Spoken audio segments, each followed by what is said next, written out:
From the most trusted name in the Columbia Basin comes Callahan Gravel. You'll love Callahan's rock-solid product. Multiple applications include driveways, roads, stackyards, and landscaping. A pothole's worst nightmare. Call Callahan Gravel at 346-2208 to get rocked. Get the good stuff. I'm Robbie Johnson. I'm 26 years old. I'm Valerie Johnson, and I'm 24 years old. And we are Napa customers. This is my 89 Ford Bronco. This is my 68 Ford Mustang.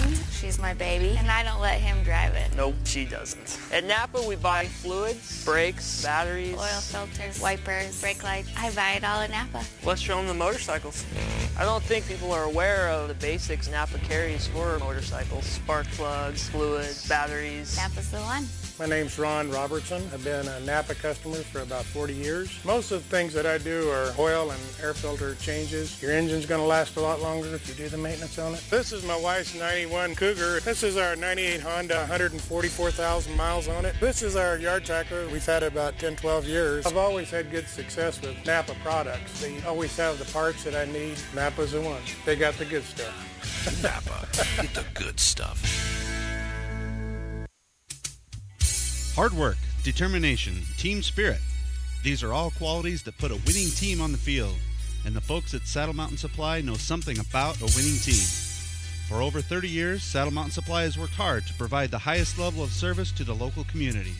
They are determined to offer the best quality products at competitive prices, and they boast one of the top teams in the ag industry, ready to offer a helping hand or timely assistance.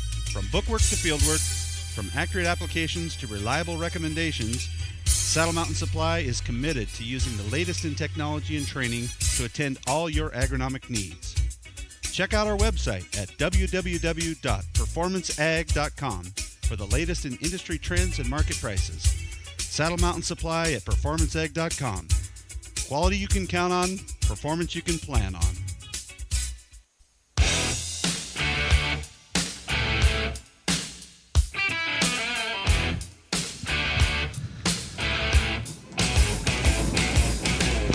Semifinals have arrived, Mike.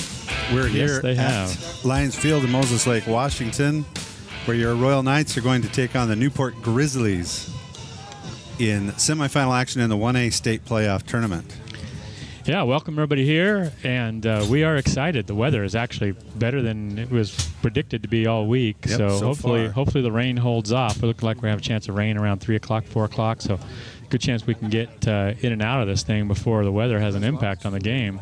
Across the way are the Newport Grizzlies. Newport Grizzlies are, this whole semifinal thing is completely new to them. They were in what did I decide it was? I looked it up. 1992, I think, they were in a playoff game and lost in the opening round. And up until then, that's the only playoff appearance that they've had in the history of their program up until this year. So they've changed that dramatically this year, obviously. They've gone out and, like you were saying earlier, slayed some dragons, beat some #1 seeds to get here. They beat Zilla. I think it was 14-7. Zilla was the #1 seed coming out of the SCAC West. And that was a low-scoring game, kind of a ball control game. Both of those teams are teams that prefer to run the ball. In fact, Zilla almost runs it exclusively now with their new coaching staff. And so that was a grinded-out game, and Newport came out on top on that game. That outcome didn't necessarily surprise me. I think that one could have gone either way. It's last week that was surprising, where they were able to knock off the #1 seed out of their own league, Northeast A. The Colville Indians were the #1 seed. Newport was the #2 seed. They had faced off in the regular season and lost to Colville by a score of 28-14. So most people predicted that Colville would be able to kind of have the same result, but it is always difficult to play the same team twice in the same year, especially a quality opponent like the Newport Grizzlies are. Newport was able to come out on top of that game. It was a 7-7 at the end of the first quarter. And there was no scoring all the way till the fourth quarter, and the Newport Grizzlies were able to score twice in the fourth quarter, once earlier in the quarter and then once late to seal the deal. So a final score 21-7. The Newport Grizzlies were able to beat the Colville Indians last week in that game. I want you to talk a little bit about what I perceive as one of the reasons why Newport's here is because of Coaching. Wouldn't you agree? I don't. What's his last name? What's his last name?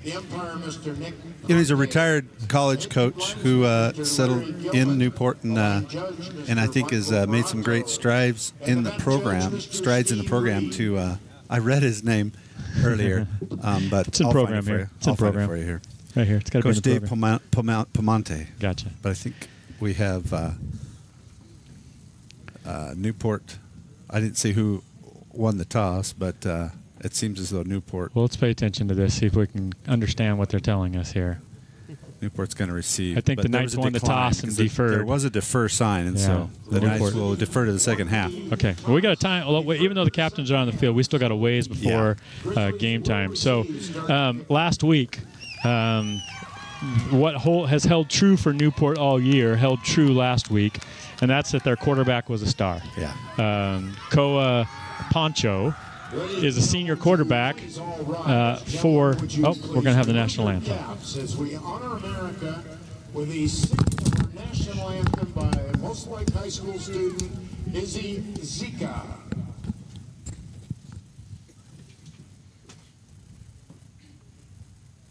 Oh, say, can you see by the dawn's early light what so proudly we hailed at the twilight's last gleaming, whose broad stripes and bright stars through the perilous fight o'er the ramparts we watched were so gallantly streaming, and the rocket's red glare, the bombs bursting in air, gave proof through the night that our flag was still there. Oh, say does that star-spangled banner yet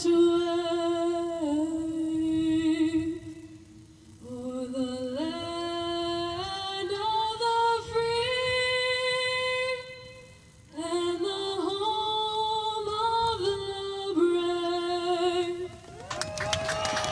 Nicely done. I didn't catch who that was, but it was very well performed. Moses Lake High School student. What's the last name? Okay. The officials are over here getting their picture taken. So interesting. I've never seen the pregame photo shoot with the officials, but they look sharp. Like a lineup. Looks just like a lineup. Okay. Getting back to Newport. Newport, Koa Poncho is their leading. He's their guy. He's the guy. He's the guy. He's an athlete. He's listed at 5'11", 190 pounds. So good size, strong kid. And he is their leading passer, obviously, but he's also their leading rusher. He's got a little over 800 yards rushing on the year and 16 touchdowns. The lion's share of their touchdowns have come from him keeping the ball and running it on the ground. Through the air, he's thrown for a little bit less than 1,300 yards, but he completes about 65% of his passes. He's got 12 touchdowns, but 7 interceptions on the season. So that's a guy that they'll go to, that he'll keep the ball a lot. If he doesn't keep the ball, chances are he's going to hand it off to number 44, Danny Bradbury. Danny's the lone setback in most of their formations. He's a 5'11", 195-pound junior, which very similar. A little Bob Ames in that program, because I was looking at him on the field, and he's a stout boy. Yeah, he's averaging about 5 yards per carry, so he's a pretty capable guy too. And then the receiving core that Poncho will be looking for, all good-sized guys. Number 5, Adam Moorhead. Number 80, Owen Leslie. Number 88, Jacob Kirkwood. Leslie and Kirkwood both 6'1" or better. Big bodies. Both of them have more than 20 catches. Both of them have 3 receiving touchdowns. They're both averaging right around 15 yards per catch. So he's got some targets when he gets out into space. They will throw some quick screen stuff. And we'll talk about this as the game goes on, but we'll keep an eye on where their tight end lines up. That tends to dictate the direction of the play, at least in the running game. A bit, and so we'll kind of keep an eye on that as well. So defensively, there's a few guys that I'm sure will call their name quite a bit. Number 9, Cade Zarica, last week against Colville had 10.5 tackles. And so linebacker, and then number 80, Owen Leslie, who lines up as I mentioned him as a receiver. He also lines up as a defensive end. Last week alone, he had 3.5 sacks. Now, that's all of his sacks for the season. He didn't have any other sacks up until then, but had 3.5 last week. So either he's peaking at the right time or what. But be something to watch out for. So that's a little bit of a rundown on the Newport Grizzlies. They want to throw the ball about 25 to 30% of the time. They want to run the ball the rest of the time. But that doesn't mean the quarterback gets rid of it. He's going to be the one that keeps it, probably have the majority of the rushes, if all holds true to what they've done this season and has allowed them to have a successful season. The Knights, on the other hand, come in with a huge win last week over the Okanagan Bulldogs. Okanagan came into the game with scoring a minimum of 41 points in every game, and the Knights defense just shut them out. Really one of the best team performances I've seen in quite some time. It's right up there in your top 5 best night performances. It just all around was plays. And I would say it's not that they played flawlessly, but they played with so much effort. Man, the running game, Alonzo Hernandez, 200 yards rushing, and just punishing. And the lineman gave him some creases and allowed him to get some big runs, including the very first touch of the game. He ran for a 65-yard touchdown around the left side, right along that Okanagan Bulldog sideline, and set the tone early. So downfield blocking, a big part of the game. One of the best catches we've seen ever. Angel Farias on a long 38-yard diving one-hand catch to the half-yard line while he was had a defender draped over him with pass interference called on the play and everything. So great performance by the Knights.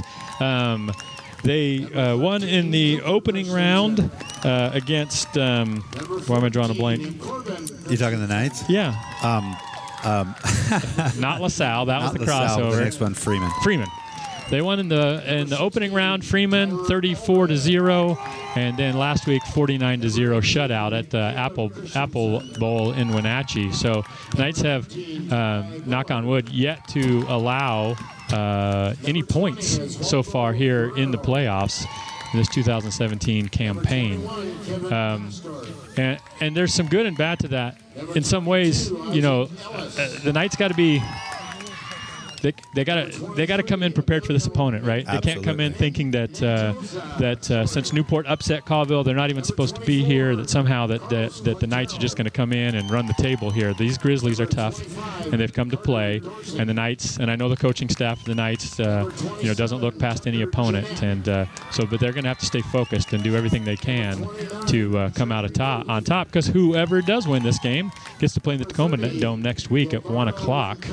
And so it's a place the Knights are familiar with, but they got to take care of business here today in order to get there. Good turnout by Knight fans here today. Full stands for the Knights. Looks good. They keep pouring in. The Knights are led by Sawyer Jinks, the 6'5" junior quarterback.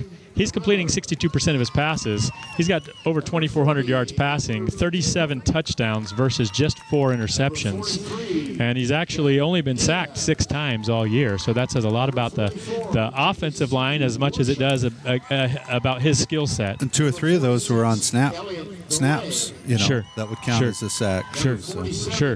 Running, Alonzo Hernandez with his 200-yard performance last week went up over the 1,000-yard mark. He's averaging about 7.6 yards per carry. Backing him up will be Lorenzo Myrick, who's got nearly 600 yards rushing on the year, and he's averaging 8 yards per carry. Hernandez has 14 touchdowns, and Myrick has 10 touchdowns. The receiving core for the Knights, Corbin Christensen, 44 catches, 925 yards, and 15 touchdowns as a receiver. And right behind him, coming on hot, is Angel Farias, who has been on fire this second half of the season. He's got 7 receiving touchdowns. He's averaging 24 yards per catch. And so, those are the expectations, the names that we expect to call quite a bit tonight for the Knights.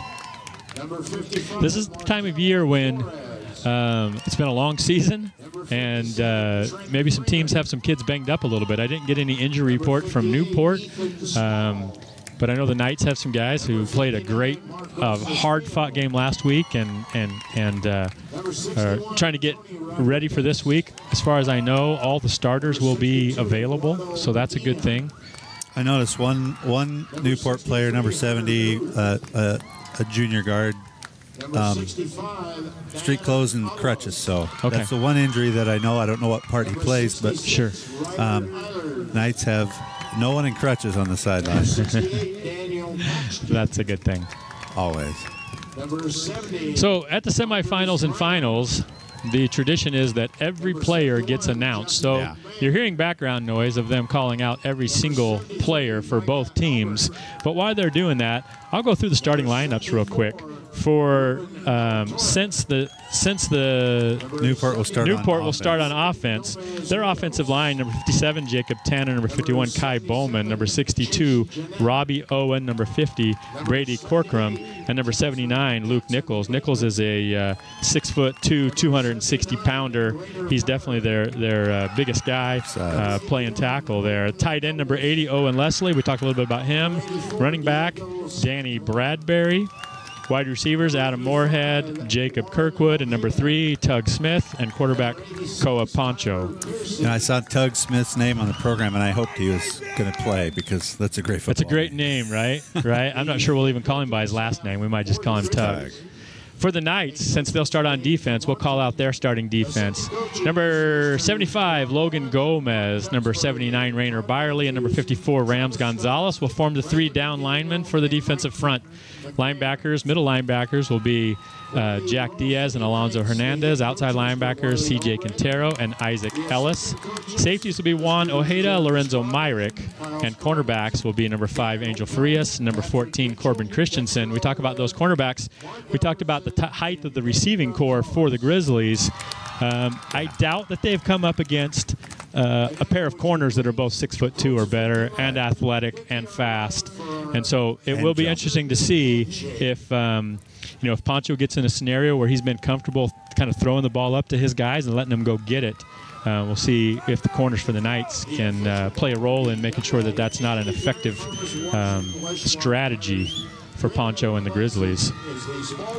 Teams are shaking hands at midfield and making their way to the respective sidelines. And this game's going to get underway here shortly. The wind just barely moving the flags, and no rain yet. So, yeah, every time I looked at the forecast for rain, it started out saying 1 o'clock, then it pushed it back to 2 o'clock, 3 o'clock. Now it's like 4 o'clock. It's supposed to be a 60% chance of rain at 5 o'clock, but this game, one way or the other, will be over and done by then. So, looks like pretty good weather right now for this one. So, any other thoughts, Ryan, before we get going? This is what we wait all year for Royal football. We go into the season with this expectation. Certainly this year we did, of making it at least to the semifinals and see what happens. Right.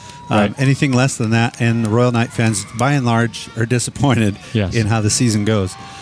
When you have a team that beats people like we've been beating them, there's an expectation. Today, who knows what's going to happen? You meet up with these teams. I don't care if we win by 1 point, right? It doesn't matter. Right, exactly. But it's what's so exciting. It's what keeps me a little bit jumpy the day or two before, just trying to review what we're going to face. And I have a son coming home after 2 years of being away from home, and he wants a game next week. Yeah, so he does. For me, I'm a little selfish in this deal. I really want him to have a game. So fair enough.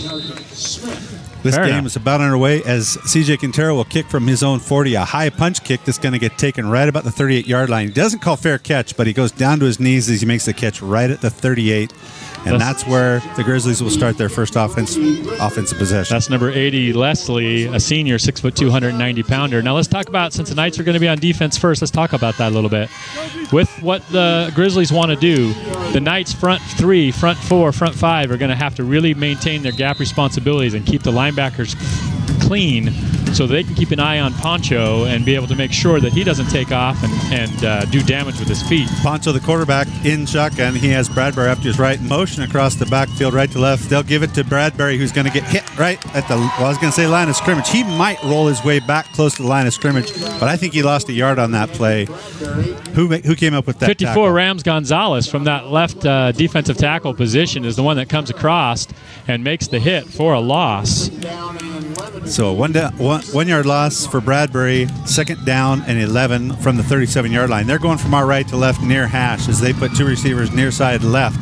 Poncho will stay in shotgun. They'll hand off to Bradbury, who gets to the line and gets out across the 40, and now they're pushing his way. He's going to end up with about 3 or 4 yards, but was stopped right about the 40, and a good push by the whole team out to the 42-yard line. Juan Ojeda from his safety spot came up and made first contact, but wasn't able to fully bring him down. And eventually, Alonzo Hernandez and a team of Knights helped bring him down. Really a 5-yard gain with the 1 yard loss previous, brings up a 3rd down and 6. Grizzlies in a double wide formation, no tight end.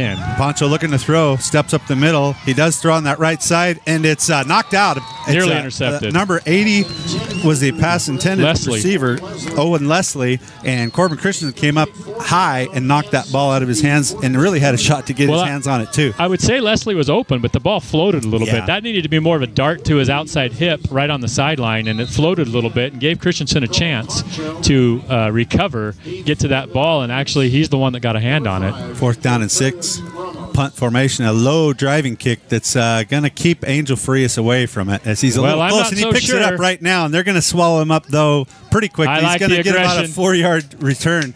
As the ball was bouncing around his feet, I was either going to say, get out of the way or pick it up. I like the aggression. That hurts his average. We were talking about this a bit before the game. He's only had 9 official punt returns. 4 of those have gone for touchdowns. He's averaging 42 yards per punt return. That time he's only going to pick up about 4 yards. He picked it up about the 21, and they're going to place it on the 26. Okay, they are going to put it on the 26, but I like the aggression. Knights, 1st and 10. Far hash going from our left to right. 2 receivers near side, Christensen and Farias. Jenks will start the game in shotgun with Hernandez on his left hip. The fake to Hernandez, going to throw across the middle, caught by Corbin Christensen out of the 35-yard line, near 1st down yards, but I think he's going to be up just a little bit short. I think he's going to pick up about 9 yards on that. Nice and open, good high percentage. High percentage throw, that's what I like. High percentage throw, and now you're 2nd and short. You got the whole playbook open to you at this point. Ball's on the 35-yard line. 10 minutes and 14 seconds into this first quarter. Knights on the move in their first offensive possession of the game. I can't say night because it's during the day. 2nd down short. Knights send 2 receivers wide left. Jenks in shotgun. This time will give to Hernandez right up the middle. He splits to those defensive linemen, gets to the linebackers, out to the safeties across the 40 to the 43-yard line. It's going to be an 8-yard gain on that. He only needed 1 and picked up 8. Good, solid hole in the offensive line just to split those defenders and get just past the linebackers. The safeties had to come up and clean up business. Yeah, I'll say that the Grizzlies' defense is not undersized, but they're not overly big, but they are athletic at almost every position. Jenks again will stay in shotgun. Hernandez to his left. They'll play action to him. Jenks will roll out to his left, looks to throw. He does, and it's caught by Christensen out on the far side across midfield to the 45. He might even get down to the 44. That's where they'll mark it on the 44-yard line, out 3 yards beyond the 1st down marker. So into Grizzly territory to the Grizzly 44-yard line. So the stars are out early here for the Knights as Corbin Christensen, the leading receiver, picks up 2 more catches to add to his total of 44 coming into the game. Both of those catches were for 1st down so far on this drive. Knights have the ball down to the Grizzly 44-yard line on the left hash. left to right. The give to Hernandez. Follow his blockers on the right side. Just almost gets through that lineman. I want to give him credit. Number 3 came up, and that's Tug Smith. Tug. Football name we right love there. that name, Tug Smith. But Alonzo Hernandez able to get forward for about 4 yards to the 40-yard line, but he was set up to get a lot more if Tug didn't pull him down. Yeah. So, we talked about this before the game. Sometimes you see a name on the roster and you say, I hope that guy hope plays. he makes a play. And sometimes he's a freshman, 5'4", 120 pounds. He never gets in the game. But Tug, number 3 for the Grizzlies, starting safety. So we'll get to call that awesome football name out all night long. Christensen and Farias near side to the right again. This time Hernandez on the right hip of Jinx. They're showing blitz as we have flag thrown from the back. I don't know if that's going to... Oh, it went down to 0. I think we're going to have a delay of game. We may have had a delay of game against the Knights. We do have a delay of game. That was a double tight end formation for the Knights with Farias and Corbin Christensen together on the same side, split out wide. That's something we saw a little bit last week, but we haven't seen a lot this year, putting those guys both on the same side. Takes that second down and 6 and turns it to a second down and 11. The ball placed on the 45-yard line of the Grizzlies. Right where we're sitting on the 45-yard line, straight across from us, going from our left to right. Jenks in shotgun. Same formation. Hernandez on his right hip. They play action him to the left. Lets that ball go to Isaac Ellis. He's going to put a move on the inside across the 40 down to the 35. Nice. He gets knocked down. They're going to mark him short of the 35. Looks like we'll have to call that the 36-yard line. It's going to be 2 yards short of the first down, but it will bring up a third down and short. Yeah, he's going to get 9 yards, but it was second down and 11 after the penalty. The ball's going to be on the right hash for the Knights. They're going to have to pick up 2 yards here on third down.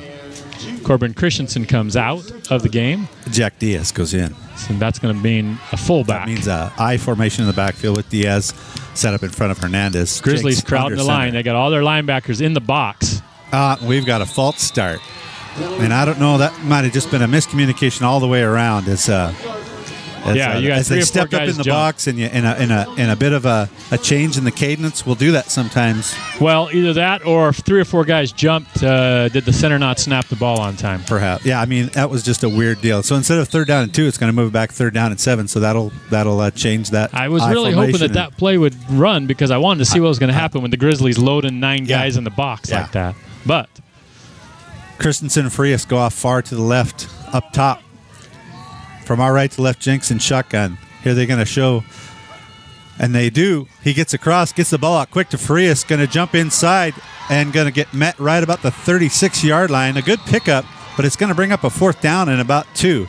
Now, I have a hard time believing that wasn't offside, but encroachment. But it was time. If it wasn't, it was just timed perfectly otherwise. And the linebacker came up and snuck through. I think that was Bradbury 44 that got through there and caused the throw early.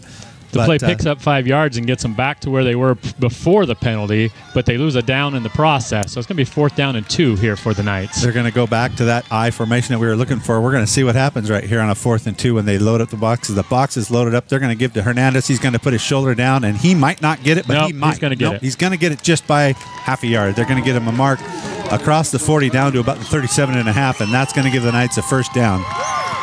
He just needed 1.5 yards, and he got 2 yards, maybe 2.5 yards. Keeps the drive going. The ball's on the left hash, 33-yard line. 6:40 left to go in the first quarter. No score here. The Knights have the ball on the Grizzly 33-yard line. The Grizzlies went 3 and out, punted to the Knights. The Knights have chewed up a lot of this quarter, making their way down the field. Jenks in shotgun. We got Tripp to the right, near side. He's going to roll out to his right. Directing traffic, throws that ball, and it's caught to Farias. If he can get away, which he can't, gets inside the 25, down to the 23. The side judge is going to mark it. So it's going to put it right down near first down yardage. The ref, the white hat saying it's a first down. No, they're confused because the referee's saying, hey, that's a first down. He's moving him. They are going to move it. So that's a 10-yard gain. 1st and 10 for the Knights on the Grizzly 23-yard line. We'll see if this holds true, but Jinx had all the time in the world. That was great blocking by the offensive line. Motion by Farias left to right. They're going to play action to him. They're going to give to Hernandez up the middle. He's going to get across the 20, down inside the 20, near the 15-yard line on a good hard run right up the center. Going to be about an 7-8-yard run. He's going to get 8 on that. And he's been running everything between the tackles. Right to the 15-yard line, second down and about 2. Puts him into the red zone. of the Grizzlies. Got that Grizzlies defense on their heels a little bit here. I want to make sure they pay it off with 5 minutes and 25 seconds left in the first quarter. This is the first offensive possession for the Knights. Jinx will have Lorenzo Myrick in the backfield on his right hip as motion goes from right to left. Corbin Christensen steps back, throws to Myrick out of the backfield. Oh, it comes out of his hands. Comes out of his hands, and it's going to fall incomplete and bring up a 3rd down and 2. First incompletion of the night, of the day for Jinx. He was 5 for 5 before that and should be 6 for 6. That was a catchable ball. That's part of the reason why Myrick was put in the game, because he's got better hands as a receiver than Hernandez does. And but he's not able to come up with it. It is 3rd down and 2. The Knights got to pick up 2 yards. They got to get down inside the 13-yard line in order to convert on this 3rd down. Again, the straight I formation in the backfield. Diaz and Hernandez in the backfield. Jinx under center. They're going to give to Hernandez, who goes to the right but turns back to the left. He's going to pick up a 1st down. I think he's going to get it. It's going to be close, but I think he's going to get it. Well, let's see where they mark it.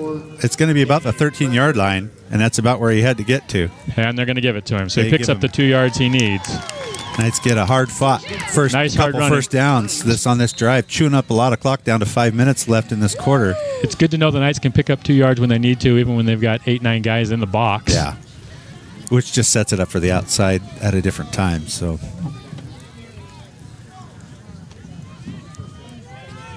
Christensen, the lone receiver, off to the left. 2 receivers to the right, Farias and Quintero. Jinx and shotgun, long count. Going to give to Hernandez, who's going to just get tripped up. Lost his footing somehow, and he's only going to get a couple down near the 11-yard line. And he'll pick up 2. Really just lost his footing. I don't think he got tripped up at all. He went to cut inside and just started to go down, and he just sprung forward for about 2 yards. It was like when he hit the hole and went to square up, he wasn't able to square up. He kind of stumbled sideways. So I'm not quite sure exactly what happened there. 2 receivers near side to the right. Knights are going to stack this right side. Jinx is going to have Hernandez right behind him, and they're going to give to him. He steps up the outside, steps to the middle, puts his shoulder down, gets inside the 10 to about the 8-yard line, and gets forward inside the 10. So the ball will be placed about the 8-yard line, and it will be 3rd down and about 6. It'll be a 3-yard gain. And number 44, Danny Bradbury. I'm looking for a pass right here on this one. A pass or something to the outside. They've worked that middle. 3 receivers are going to be set wide to the right. This time Jinx is going to go under center with Hernandez behind him at tailback. They're going to play action to him. He's going to roll out to his right. What a block. He's got a lot of time. He's going to throw it up high, and it's too high. Overthrown to Isaac Ellis. And it's going to bring up a 4th down and about 6. They could get to about the 3-yard line for a 1st down, but now the Knights traditionally, and they're going to go ahead and kick a field goal. They're going to line it for a field goal, which doesn't happen very often. No, doesn't happen very often. C.J. Quintero had a beautiful block coming from that slot position, coming across and sealing the edge for Jinx to get out. Open a decleating block that was fun to watch. But, yeah, ball thrown a little hot, a little high. And so the Knights are going to attempt a field goal here. This will be a 25-yard attempt. So essentially not much more than an extra point attempt, which Guerrero has converted 50 of 56 so far this year. And they're going to fake it, and it's going to have to get run. He's going to run it, turn it in. He's going to get a 1st down, or he's going to score. What's he going to get? They got to call it. Oh, they're going to call him short. Oh, that's the milkman, isn't it? Sure look. I don't think so, but they're going to call him a little short. But the good news is he only had to get to the 3. It's a 1st down. And so they wanted to do that quick throw out to C.J. Quintero, but the defensive back turned and ran with him. They've watched some film, and Corbin able to run out to his right, had a lot of room to run out in front. And Knight fans are liking that aggressive call by the coach. I kind of have a suspicion, but you and I both, I think, knew that was maybe going to happen. Right. But it's almost like I didn't want to jinx that it wouldn't happen if I said it. But they went through and faked it real well. Yeah. Corbin have the ball right on the half-yard line. Looks like he got in the end zone, but he's inside the 1. I think looked like a Montesano touchdown. Yeah, it looked like exactly. to me. But an I formation, Jinx under center. This time to give to Hernandez. He's going to put his shoulder down, not his way in, and score. Touchdown, Alonzo Hernandez. After the fake field goal attempt, the Knights jam it in from the half-yard line.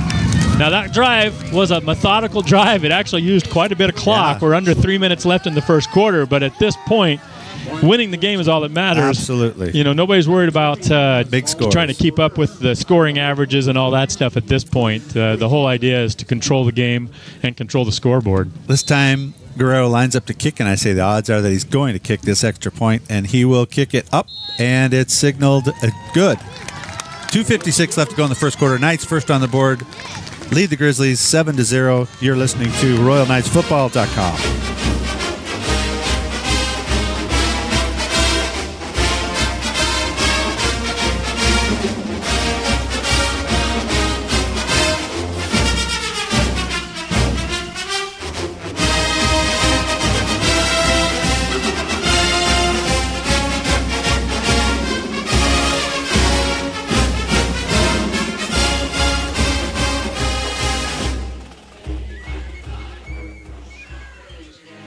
Let's go. Yeah. 2:56 left to go in the first quarter. Knights first on the board, 7-0 over the Grizzlies. Grizzlies went 3 and out. The Knights kind of methodically took a big chunk of the first quarter. There must have been 4 first downs or 5 first downs on that drive. Yeah, a couple fourth down conversions even to keep that drive going. Yes, exactly. And a fake field goal set up to the half-yard line, punched in by Alonso Hernandez. CJ Quintero will again kick off, and they're going to punch it to about that 30-yard line. That's going to be taken right there by Owen. I want to say his last name. It's Leslie. Yeah. And he is drilled by several guys. J.C. Carrillo there. Jonathan Guadarrama is the first one that gets to him, and then Carrillo came across and almost stripped the ball out. Tyler Allred and Carson. Logan Gilbert also in there. Just I think Leslie's thinking is that he can get some return yards on that instead of fair catching it, but the Knights were right there on him. They get it high enough, it's going to be a problem as, of course, this game goes. There's a tight formation to the right as Pancho is going to roll out to his right, has a little bit of room to throw. He does tend to jump around and think he can do lots of stuff, and it's going to crosses in front and a great catch. Number 3 makes that catch across midfield. Tug Smith and Angel Farias stepped in front of his guys to make the pick, and Tug was coming on that cross pattern from the right to the left and just stepped just in front of Angel and got that ball. I'm not quite sure what happened there, but J.C. Carrillo for the Knights ran on late as the cornerback, and Corbin Christensen was not out there. Corbin's out there now, so I'm not sure how much that confusion may have led to Tug being open on that play. Those 3 receivers near side to the left. This time Pancho's going to try to roll out to his right. He's going to throw back to the left, and it's high. It drops out of his hands. It just falls out of his hands. He's not able to secure it. That's Leslie again on that attempted reception. And you can see where Cole Pancho has all the confidence in the world that he can stand there and avoid contact and make the play. Right. Now, I don't think necessarily that the Knights have to they don't have to sack him a lot, to be honest with you. I don't think they have to sack him a lot. I think they have to keep him corralled and get pressure in his face and make him throw it up and maybe loft it a little bit. The DBs can do their job as Pancho's going to throw on that right side. It is caught by Leslie again. For some reason, I got the name Owen in my mind. And, it is Owen. His first name is Owen. But I keep wanting to say Owen Ellis every time I do it. So I stop myself just before I say it. But Owen Leslie on the reception there for about a 4-yard gain down to the Knight 42-yard line and bring up a 3rd down and Lorenzo Myrick on the coverage brings him out of bounds as soon as he catches the ball. Ball's on the right hash for the Grizzlies. 2 minutes left in the first quarter. Pancho has Bradbury to his right hip, stays in shotgun. 2 receivers near side and far side looking to throw it. He's going to try to run out. He does throw it high, and it's intercepted. Picked up from the far side. Corbin Christensen steps up. It kind of came up out of everybody's hands, and he grabbed it again, and that's what we were talking about. If we can get Pancho to throw that ball late, our defensive back should be able to be in position to make a play, and that's exactly what Corbin just did. Yeah, he juggled that a bit, and then was able to come down with it and then turn upfield, pick up about 5 yards or so. Good to see for the Knights, number 66. Yeah, I just was going to say that. For Eilers into the game. He's a guy who the first few games was an impact as a defensive tackle. Had some great play early, and then broke his hand. Broke it. Not only just broke it, but really almost had to have it reconstructed a little bit. But healthy now and back in the game on the defensive side for the Knights. Knights pack it in really tight with the near side trips formation. Jenks throws it. Oh, and it's off the hands, they're not going to call pass interference. They're going to let them play, which I'm fine with as long as it stays that way, and it's called on both sides.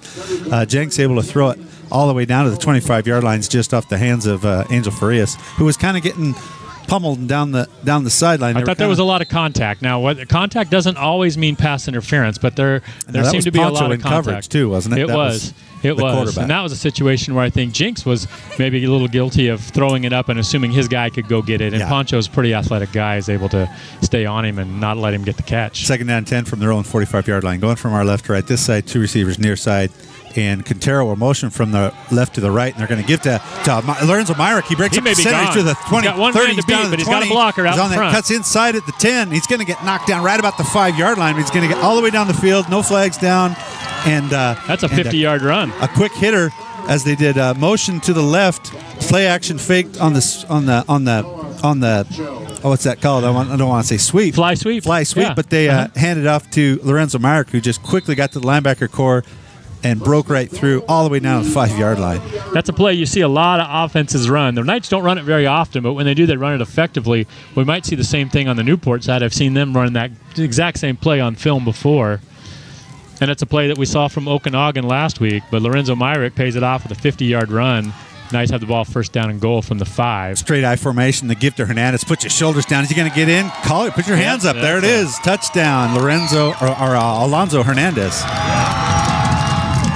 That's 9 carries for only 35 yards, but 2 touchdowns. He's done a lot of the grunt work in between the tackles and picked up and converted and scored 2 touchdowns for the Knights. Andy Moreno, the long snapper on these extra points. I saw him down at the store this morning. I said, "Are you straight today? You good straight today?" And he said, "I'm straight." So Moreno, a senior, 5'7", 235-pounder, doesn't get into the game as much as he'd like to in other places, but has taken on that role of long snapper and done very, very well for the Knights. Guerrero kick up and good. Minute 27 left to go in the first quarter. Knights extend their lead to 14-0. You're listening to RoyalKnightsFootball.com.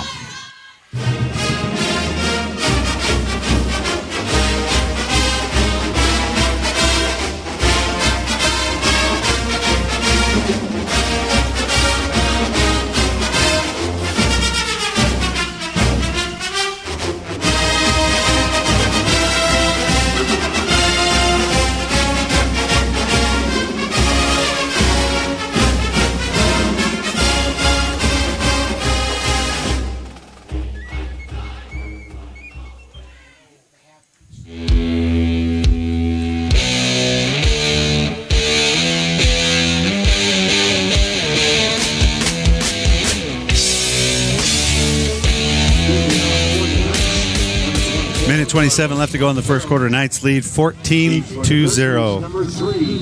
CJ Quintero set to kick from his own 40. Kicking from our left to right. They'll punch it up high, and it's not fair caught again as Owen Leslie takes that ball, and he's going to get a little bit better effort this time as he breaks one tackle and steps across the 35 out to the 38-yard line. Number 50, the Who Train, brings him down. Nice open field tackle on Leslie. Ball's going to be spotted at the 33-yard line, left hash. We've talked about how the Knights all year have scored in bunches. Maybe there's not a lot of scoring, and then all of a sudden you look up and the Knights have put on 3-4 touchdowns in a short window. Knights scored those 2 touchdowns in less than a minute and a half. Based on that turnover, it's the defense a lot of times that makes that happen. Tight trips bunch on the right side, but Poncho's going to take it right up the middle and have pretty good success for about more than 7 yards, just out to the 45-yard line.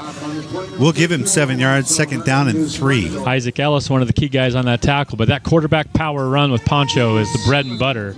In fact, I would say that maybe the Grizzlies got away from their bread and butter on the first couple possessions. We're throwing the ball around a lot. That quarterback power run is really their bread and butter. It's where they've had their most impact. 2 receivers spread wide right and left. The Knights quickly punch inside to Bradbury's given the ball, and they're going to hold him for maybe a 1-yard gain, even just a half-yard gain. He's going to officially get it out to the 46-yard line for a 1-yard gain. It'll bring up a 3rd down and 2. CJ Quintero, one of the Knights on the bottom of that pile. Jack Diaz as well. He was hit at the line of scrimmage, maybe even behind the line of scrimmage, but a good leg drive by Bradbury allowed him to pick up 1 yard and bring up a 3rd down and 2. Somewhat manageable down in distance here for the Grizzlies, as they're going to have a cluster formation of receivers way out to the right, 1 receiver to the left. So really an open formation here with Poncho and shotgun formation. Poncho's going to keep it, and he's going to get cut down for a couple yards lost. They're going to mark him short of the 45. 54, Rams Gonzalez with his 2nd tackle for loss. Number 54, Clayton Conrad. Nope. Clayton Conrad's turning it up today. I'm going to go talk to him. He needs to get that one right because he's a senior. Rams Gonzalez. There you go. They got it. They got him. That's the into the quarter. Seniors playing in their semifinal their senior year deserve to have their name called. As they're going to be a timeout. We're going to just stick right here on this timeout as Newport's going to call a timeout to evaluate this 4th down and a long 3. Actually, sorry, that's not timeout. It's we were had my head turned. The first quarter ended, so that's the end of the first quarter with the Knights leading 14-0. And we will take a quick break. You're listening to RoyalKnightsFootball.com. At Napa Auto Parts, we know that trucks are as varied as their owners, from small imports and full-size pickups to vans large and small, even bigger rigs. If you own a truck, Napa has more of what you need than anybody. So no matter what truck you drive, we've got the part or accessory for you. Well, almost every truck. At Napa Auto Parts, you'll find the largest selection of different parts and accessories available anywhere, and the most knowledgeable people in the business. Great products, great prices, and great people. That's Napa. Second quarter begins with the Knights leading 14-0. Did you get me taken care of there? I got you a little bit. I kind of tried to stretch it, then I decided to go to commercial. Okay. We always cover for each other here on this broadcast. I'm glad there's 2 of us. I know Doug Davis does it on his own. As the punt gets away to start the second quarter, really great punt's going to end up taking inside. Is it going to? They're going to stop it? They're not going to get it. It's going to get in. Going to get it. It's going to be a touchback. It's just going to go touchback, but they had a chance to put the Knights right on the 1-inch line, and that's going to come back out to the 20. I think that was Poncho set the kick. And great kick. Really, the Grizzlies need to pay that off for him. They were down there and watching it roll and just didn't get out in front of it and bring it down. So they could have pinned the Knights back on their own 1-yard line and don't do it. And once that ball crosses the front of that line, it is a touchback. So the Knights have the ball on the 20-yard line. We are in the second quarter, but only 11 seconds into the second quarter. I'll try to keep you up on some ongoing games. They don't have the Bellevue game online marked, but we'll get that going here as we go along into this game. The reverse pivot handoff to Hernandez, and he tries to get away from the one tackle. That's Owen Leslie, who's going to drop him for no gain. Yeah. They're going to stop him right on the 20-yard line. It's already 10 carries for Hernandez, so the Knights are really trying to, capture the momentum they picked up last week with the big running game and try to establish the run to open the passing game. But Leslie does a good job from that defensive end position and brings him down. Barely got back to the line of scrimmage. Second down and 10. Fries and Christensen both in isolation here on far sides of the field as they got a good double tight end formation. Hernandez to the right. They will play action to him, and they send a man off the end. Jenks is going to get sacked. Number 57 is Jacob Tanner for the Grizzlies, able to get back there and sack Jenks for about a 5-yard loss back to the 15-yard line. Yeah, that was a play action where he faked the handoff to Myrick, and he would have been better off handing it off. Yeah, he didn't bite. Tanner didn't bite, and just there's no time for Sawyer to do anything except not lose the ball. 3rd down and 15 coming up. Tanner playing inside defensive tackle for the Grizzlies. Motion across the backfield by Quintero left to right. Jenks under center will play action. Will roll out to his right. Has time to throw, and he does. And it's caught by Christensen. Out there, he's going to get pushed out of bounds just across the 30. They're going to mark him around the 32-yard line. Good for a first down plus 2 more. 17 Good play yards by both Jenks and Christensen on that play. Good separation on the pattern, and the ball right on the money. 3 catches for 39 yards for Corbin Christensen. He picks up 17 yards on that when he needed 15. Jenks does a nice job throwing the ball on the run and eluding the rush. The Knights on the backside blocking helped free him up to be able to set his feet and make a nice throw. Tumwater leading Archbishop Murphy 7-0 in the third quarter. I picked Archbishop in that one. Jenks will play action, still has the ball, kind of throw it out this left side, caught by Isaac Ellis, and he's going to get dropped actually for a loss back at the 31-yard line, probably about a 1-yard loss as they kind of had to just dink it over. It's kind of a set-up screen, but it's not a designed screen play, and covered well by the linebackers right there. 2 men on Isaac to pull him down. Yeah, actually ends up being a 1-yard loss. The ball near the left hash for the Knights. 2nd down and about 11 from their own 31-yard line We've got 9 minutes and 50 seconds left until halftime. The Knights lead the Newport Grizzlies by a score of 14-0. 3 receivers wide to the right. Jenks in shotgun. The play action to Hernandez. He stands tall, is going to throw it deep down the field, and it has to turn the corner, almost gets his hands on it, and he had to turn. He was looking on the inside, had to turn to the right. I don't know if we have a hold or we have a late hit. We got a flag in the backfield. Down. I think it's going to be a hold against the Knights. That's what the signal is. He's got his back to us, but we don't have an official. He had time, and maybe that's part of the reason why he had time. But holding. As Farias had to turn, he was expecting the ball on his inside shoulder. It came to his outside shoulder as he turned to try to make the play. He wasn't able to come up with it, but he did get a hand on it. It wouldn't have mattered in this case because we're going to have a penalty. It's a 10-yard penalty, but the penalty happened about 4 yards deep in the backfield, so it actually accumulates to be second down and about 25 for the Knights. Ball all the way back on the 16-yard line of the Knights, going from our right to left. They'll send Gage Christensen in the game at the slot with the double tight end formation in the backfield. Jenks in shotgun. Will give to Hernandez. He's stepping in the middle, steps in and out, gets the ball out to about the 25-yard line. Conservative play call to get the ball straight up the middle, give a little bit more space. Maybe they'd get 10 or 15 yards and make it a little more doable. But right now it's looking like about 23-yard, third down and 23. Yeah, 9:11 left to go in the first half. Knights lead 14-0. Picks up 3 yards on that gain. Moves the ball, you're right, to the center of the field between the hashes.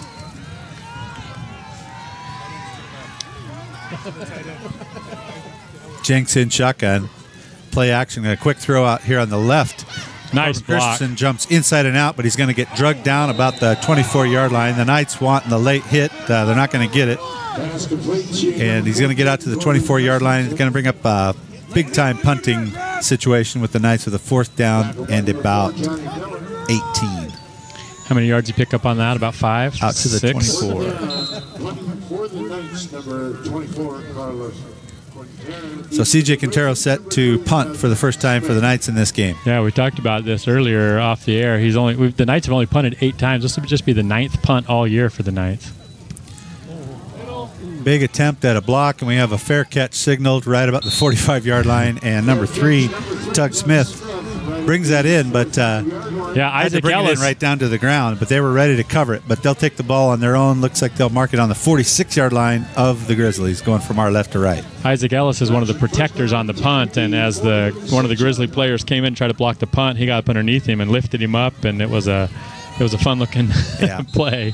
But the Knights don't, for the first time, get any offensive production out of a drive, and the Grizzlies have pretty good field position on their own 46-yard line at a cluster to the left formation, but Poncho's going to keep the ball. Poncho's looking to run, but he just gets swallowed up. He initially gets to the left and runs into a whole pile of Knights and his own offensive lineman, jumps out to the right. He's still going to lose a yard. He jumps out to the right, and lo and behold, Alonzo Hernandez standing right there, spying Poncho. I expect to see Hernandez, or at least one of the linebackers, have responsibility to spy Poncho and make sure he doesn't have any opportunity to take off for any big gains. Second down 11 from the Grizzly 45-yard line. Poncho takes the shotgun snap, kind of wanders out to his right, steps inside, good athletic move. He's still on his feet. CJ Quintero brings him down all the way back at the 40. Actually, the 36-yard line. 10-yard, 9-yard loss. Logan Gomez wanted that, and he's still hitting his face mask going, I shouldn't have let him get outside. I shouldn't have let him get outside. But guess what? It ended up being a bigger loss when CJ finally got to him. One thing Poncho hasn't had to deal with a lot this year is an outside linebacker as fast as he is. Yes. And CJ Quintero is likely as fast as Poncho is, and they bring him down for a big, big loss. They're going to mark it at the 37-yard line. So it is a third down at about 19. Clearly a passing situation, but Poncho's going to he's going to be flanked by running backs in the shotgun formation with one receiver out wide to each side. He looks to throw it. He's got a lot of time. He's going to wander out to his left. He's looking for a running back out of the backfield. And he's going to throw it, and it is caught for a first down. Down the way down to the 42-yard line. They get it out to Tug Smith all the way down to the 42 as he had tons of time to throw it as the Knights didn't get enough pressure on him. too much time, and Tug Smith was the running back out of the backfield. Eventually is able to break free. Alonzo Myrick brings him down as soon as he catches it, but allows him to pick up the first down. So that's a big momentum play for the Grizzlies. I don't know if we have... Poncho may be a little shaken up. He might so be. They're going to call a timeout to allow him to clear his head a little bit. I didn't see if he got hit when he threw the ball or exactly what happened there, but he delivered a good ball to Tug Smith, who went up the left sideline eventually, and then a good job in the scramble drill, breaking free to the middle of the field and being able to pick up the first down. I'm just trying to refresh any scores we have of interest. The one that's of most interest to us won't start until 4 o'clock today. Exactly. That's Meridian and La Center. They're the other semifinal in the 1A classification. La Center made it to the semifinals last year and were knocked out by Connell before Connell was knocked out by the Knights in the Tacoma Dome. And so they're back at it again. They're a good team. They've got a lot of guys back from last year, and they are up against the Meridian Trojans and a bit of a mad genius coach, right, and a great interview. A great interview. But they've also got a great quarterback in Simon Burkett, who's an Eastern Washington commit. 2 receivers near side, first down and 10. Poncho looks to run inside. Nothing. He has to bounce out to the outside, and he doesn't get there. And That he's is going to get Logan caught down by Gomez. Logan Gomez, who has some retribution. Is that the right word? Yes, that's the right word, and it's also a tackle for a loss on that play. So, yes, the Knights have to continue to keep him bottled up. Doubles wide formation, no tight end here for the Grizzlies. Second down 11 on the Knight 43-yard line, going from our left to right is Newport. Quick throw out to that left side, caught inside the 40, puts his shoulder down and gets forward. I think he's going to get far enough for a first down to about the 32. We'll see where that far judge. No, they're marking they're him saying short. that he stepped They're out of saying he bounds stepped about the out of 34. bounds. Yeah, nice completion, but it's going to be fourth down and real about a short. yard. Yeah.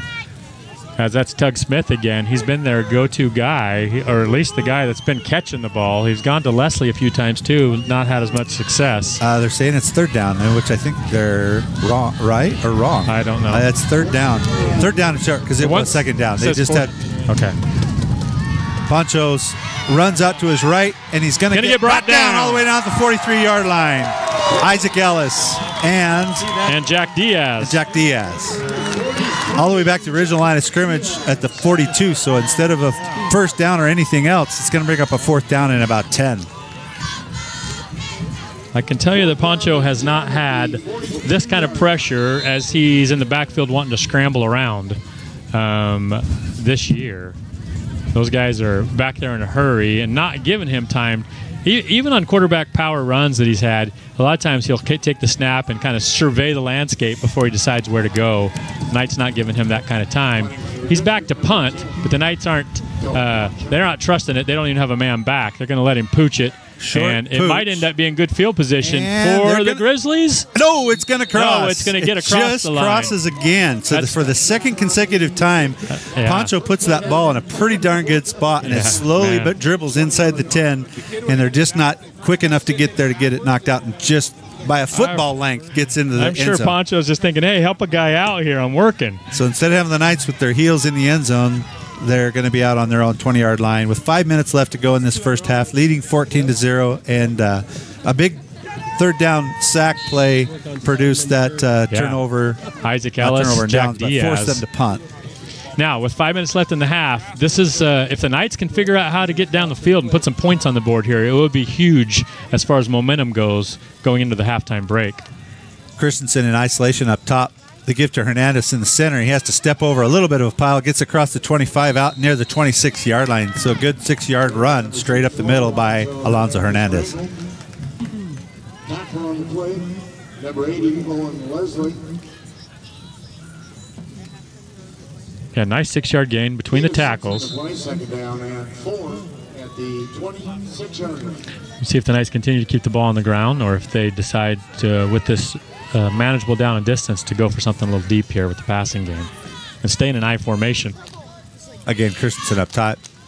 The give to Hernandez, steps inside would-be tackler, and a defensive lineman from the other side is going to stop him about the 25-yard line. That's a yard loss on that run, but it'll bring up down about a 3rd down and about 5.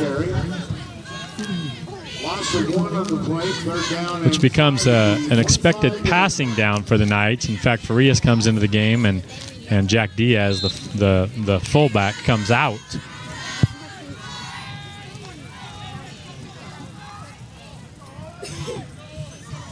This time, Jenks will stay in shotgun as they'll shuffle the formation just a little bit, send 2 receivers wide right. Up top, Jenks in shotgun with Hernandez on his left hip. We have bringing pressure. It was good, and he brought pressure right as the pressure came. Hernandez able to get out and stop a sack, but Jenks having to throw that way too quick, and it's going to fall incomplete, and it'll bring up a 4th down and about 5. Knights will be sending in their punt team. 3:39 left to go in the first half, and not able to capitalize on that set of downs. Kicking for the Knights, number 24, Carlos. Good snap. Taro gets a high kick away, but it's going to be short. It's going to bounce right about the 50-yard line. It takes a bit of a night bounce, and it's going to go just inside the 40 to the 39. Still going to be decent field position for the Grizzlies from about their own 40-yard line. With 3.5 minutes left in this first half, trailing 14-0. So this would be big for them if they can put up a touchdown and draw this thing to within 1 score going into the break. They would come back out of the halftime break with the momentum. They'll send 2 receivers wide to the left. The ball's on the near hash. They're going from our left to right. 3:28 left to go in the first half. Pancho in shotgun will call motion from right to left. Will give to Bradbury up the center. Puts his shoulder under the would-be pressure. He just about got stopped behind the line of scrimmage, but he squirted under the tackler and got forward for about 2 yards out to the 42-yard line. We'll call it a 2-yard gain, 2nd down and 8. Manny Alvarez into the game for the Knights. It's one of those defensive lineman positions. A little double duty today, starting right tackle, also playing some defense. Pancho takes the snap. He's looking to throw, steps up, and he's going to get brought down just immediately. Speaking of Manny Alvarez, he's one of the Knights that's in on that sack. Isaac Ellis there, too, and also Rams Gonzalez. Rams Gonzalez, yeah. Nice job. Rams Gonzalez. 3rd down and 10. Rams got 3 tackles so far.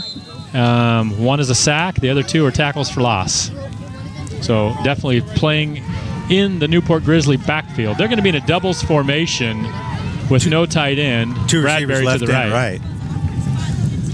They'll play action to Bradbury. Pancho still has the ball, looks to throw. He's going to get brought down again, and that's C.J. Quintero along with Isaac Ellis. All the way back. Where they're going to put it? They're going to say he was on the 20. They'll give him some forward progress from where line. Contact was first made. Big loss, though. C.J. Quintero's 2nd sack so far of the game. So, yeah, where Pancho has had time to kind of survey the field in the past, the Knights' defensive front is wreaking havoc. Here's an opportunity where maybe the Knights can pick up. Depends on how Pancho kicks this ball, but they'll line up in punt formation, 4th and forever, so they will kick this ball away. I'd like to see him kick one right to our guy. And he does.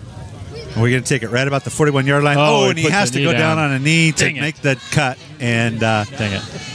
No opportunity, probably caught it on the 41, and they're going to mark it on the 42. So yeah, it looked like his foot slipped out from underneath him a little bit and caused his knee to go down to the ground. So good field position, though. The Knights have the ball on their own 42-yard line. Minute 40 left to go in the first half, leading 14-0. And here comes a 2-minute offense trying to get some momentum gainer going into the halftime with a 14-0 lead.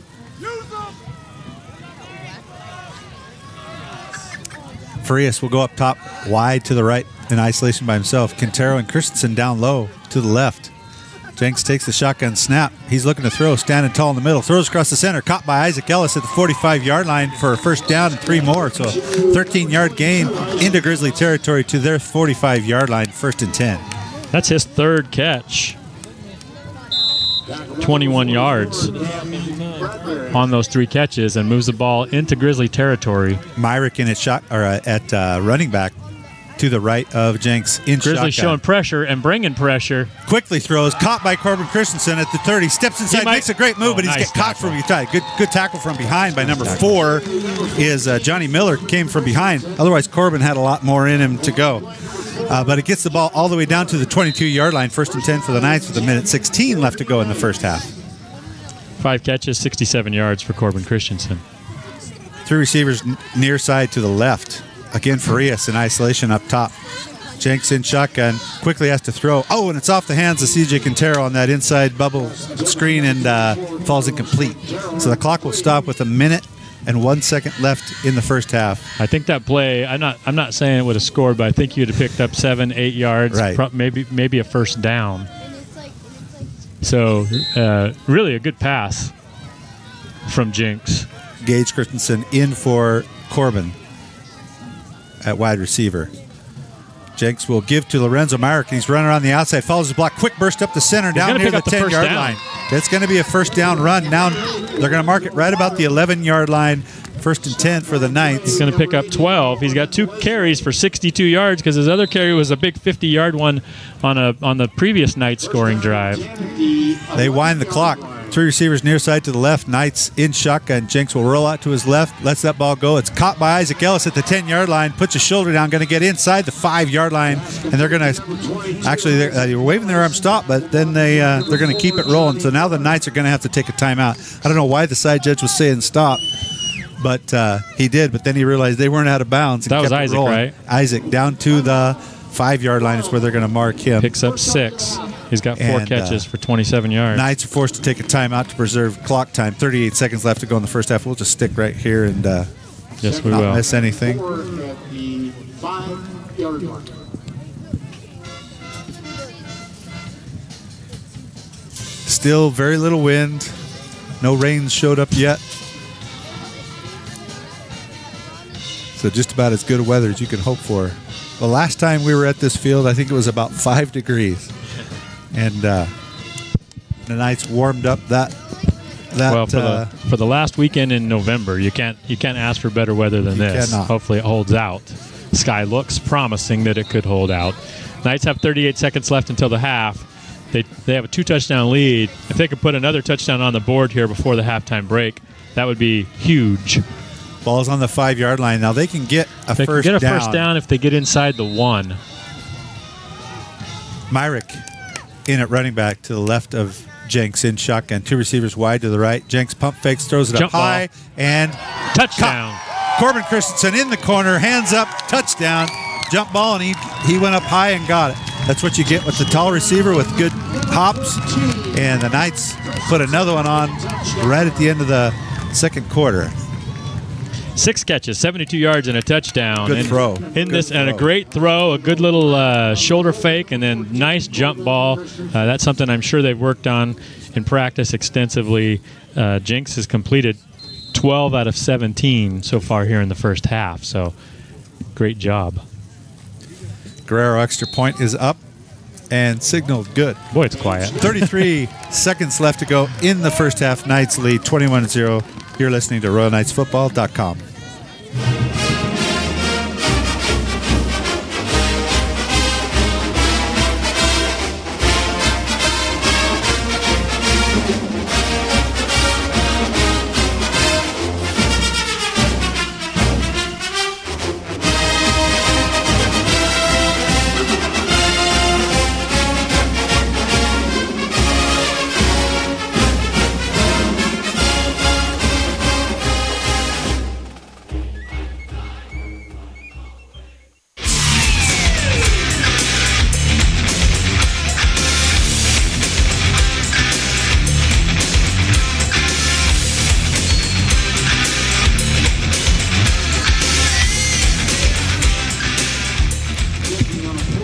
33 seconds left to go in the first half. Knights lead 21-0. C.J. Quintero this time will kick from our right to left from his own 40-yard line. if all holds true, he'll pooch it. Now he's going to kick a little bit deeper. Down inside the 20. It's going to get taken right up the center. Number 88 is going to get cut down across the 30 to the 31-yard line. That's Jacob Kirkwood. Jonathan Guadarrama is the one that gets to him first and brings him down. Nice open field tackle on special teams, which is what we've come to expect from Guadarrama. Number 88, Kirkwood, is a big body, 6'1", 180 pounds, only a sophomore, so they expect a lot from him in the future. 29 seconds left in the half, and it looks to me like the Grizzlies might just take a knee here and try to get into the halftime, figure out a game plan. That's what they're going to do. Yep. So, and they'll reset that clock under 25, so that's going to be the halftime. As they're going to walk that off. Nope, the game clock's way under the field clock, and so this halftime is going to end with the Knights punching in a score right here at the end to make the score 21-0 at halftime, taking some good momentum. That's a heartbreaker for the Grizzlies going into the halftime break. So that may not end up being a score that you say, well, that determined, the outcome of the game. Other than emotionally, that's a big blow to the Grizzlies right before the half, because you come out, they defer. No, did we win and deferred? We get the ball. We also get the ball to start the half. So, anyways, so here we are at the halftime break. We're going to take a little break, and we'll come back to you with some stats, maybe some scoring updates if we can, and let you know what's going on. So you've been listening to RoyalKnightsFootball.com.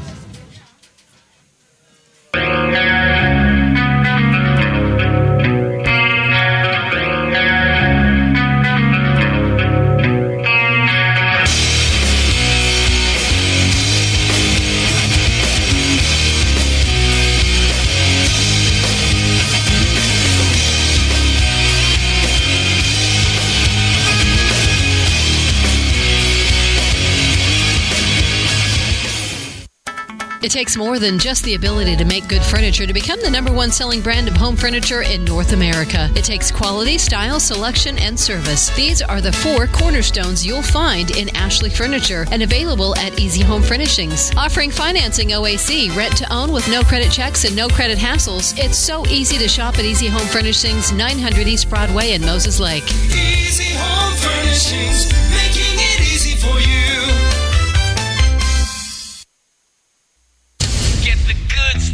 At Napa Auto Parts, we know you have a choice of where to go when it comes to get parts and accessories for your vehicle. We appreciate every time you choose Napa. More and more folks just like you are choosing Napa every day.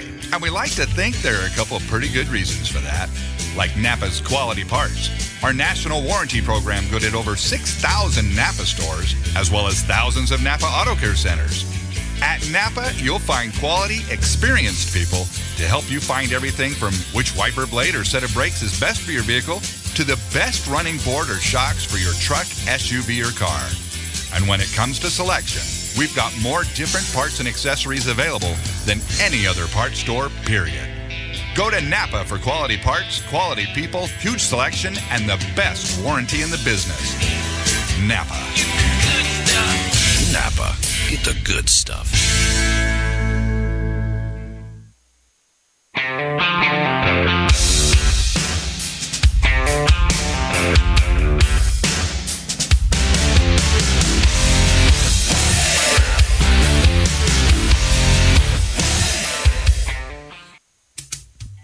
Hard work, determination, team spirit. These are all qualities that put a winning team on the field. And the folks at Saddle Mountain Supply know something about a winning team. For over 30 years, Saddle Mountain Supply has worked hard to provide the highest level of service to the local community. They are determined to offer the best quality products at competitive prices. And they boast one of the top teams in the ag industry, ready to offer a helping hand or timely assistance. From bookwork to fieldwork, from accurate applications to reliable recommendations, Saddle Mountain Supply is committed to using the latest in technology and training to attend all your agronomic needs. Check out our website at www.performanceag.com for the latest in industry trends and market prices. Saddle Mountain Supply at performanceag.com. Quality you can count on, performance you can plan on.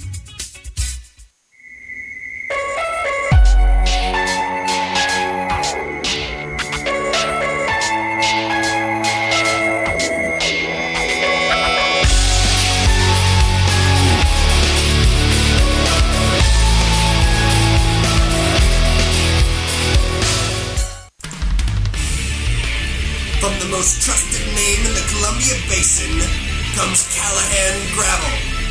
You'll love Callahan's rock-solid product. Multiple applications include driveways, roads, stackyards, and landscaping. A pothole's worst nightmare. Call Callahan Gravel at 346-2208 to get rocked.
business needing dependability or a gamer needing speed, call Saddle Mountain Wireless at 932-5088. Saddle Mountain Wireless, 932-5088.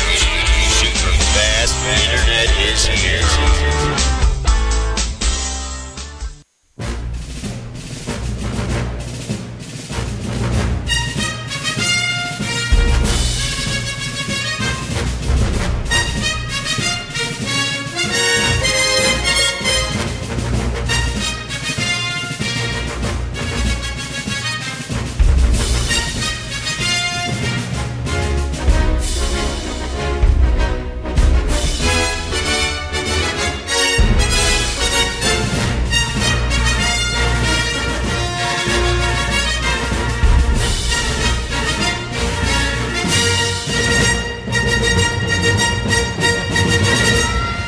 Well, the first thing I can inform you of, Mike, is that your percentage just went down because we have a final with Tumwater and Archbishop Murphy. 10-0 final.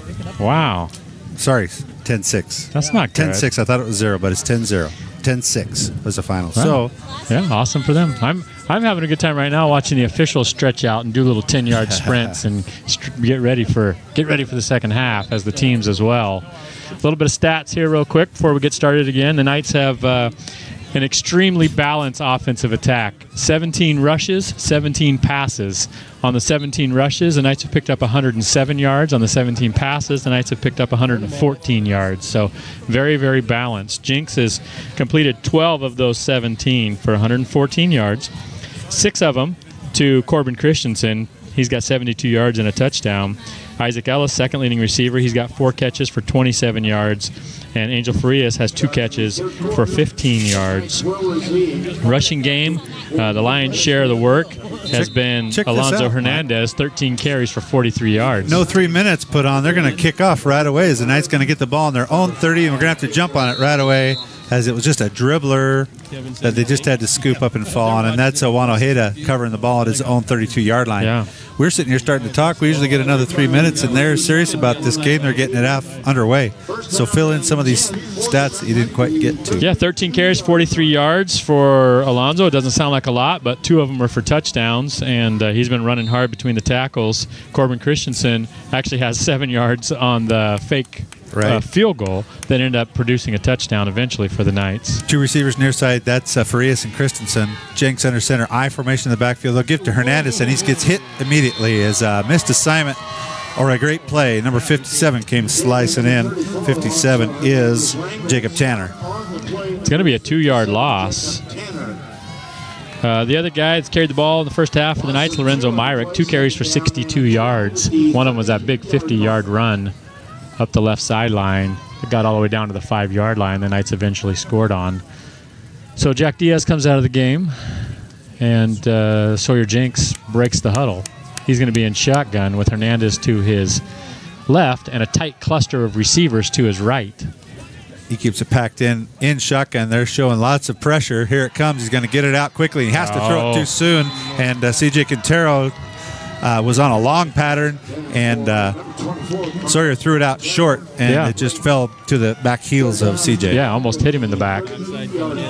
Pressure was coming, and so I'm not sure if Jinx just need to get rid of that ball quicker than he wanted to. Well, there was lots of pressure there as it was right as he threw it. And it was meant to be a longer play, or if CJ just there was some miscommunication there.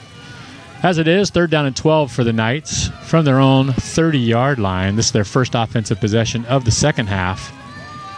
Jenks and more shotgun. Pressure coming. Lots of pressure coming. Quick throw, and it's going to go off the hands of Farias as he had to dive at it, and it's going to fall incomplete. Bring up a 4th down and long for the Knights. So this first possession of the Knights couldn't have gone better for the Grizzlies, as they're going to hold the Knights to -2 yards on their initial drive of the second half. It's going to be 4th down and 12, and C.J. Quintero is going to come in for his 3rd punt of the game. They're throwing a lot of pressure defensively at the line of scrimmage. Knights hustling some guys onto the field for the punt formation. Long count. Good snap.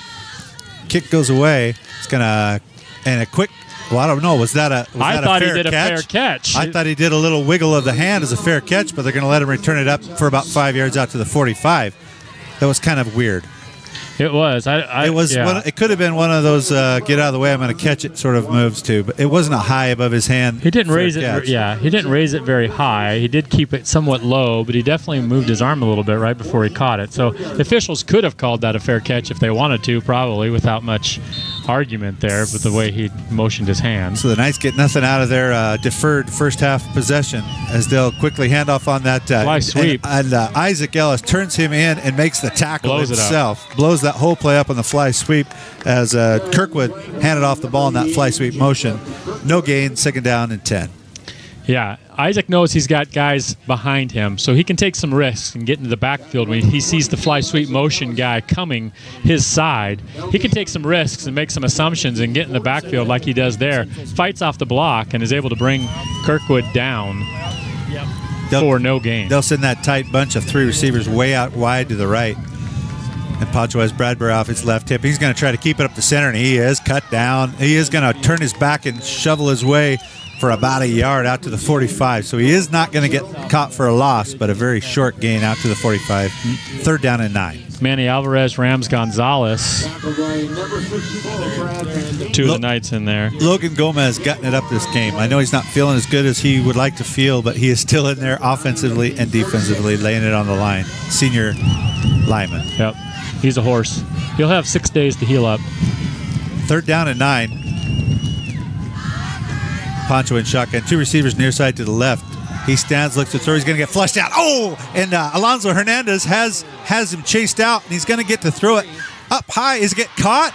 Great play. That shows you the athleticism of Pancho as Alonzo Hernandez was completely in the sights and just slid off. Pancho was able to get out far to the right and just throw a little dribbler over the pressure, and Kirkwood able to catch that for a first down into Knight territory right on the Knight 44-yard lines where they will place that ball. So just super athletic play. Yeah, two Knights had him dead to rights, and he kept flowing, kept moving out to his right and running through those attempted sacks. Boy, Alonzo was there quick. If he could have got him drugged down as Kirkwood will motion from right to left. Pancho's going to throw it out here to Kirkwood, and Isaac Ellis blows it up again, turns him inside. They're going to catch him for a loss. So Isaac's not going to get credit for that tackle. It was all Isaac Ellis on that play. He made the play, even though he doesn't get credit for the tackle.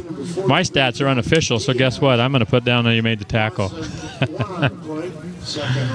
Great job. 2-yard loss. So second down and 12. Similar to the fly sweep last time when he jumped the backfield and made the play. This time the guy that goes on the fly sweep ends up being the guy they throw the screen pass out to, and Ellis is out there again. Pancho standing in the middle. Now he's floating out to his left, and he lets it go, and it's caught by Tug Smith. He gets a one-man to miss. Come inside. He's inside the 20, turned inside. He's all the way down inside the 10. They're going to draw him out of bounds right about the 10-yard line.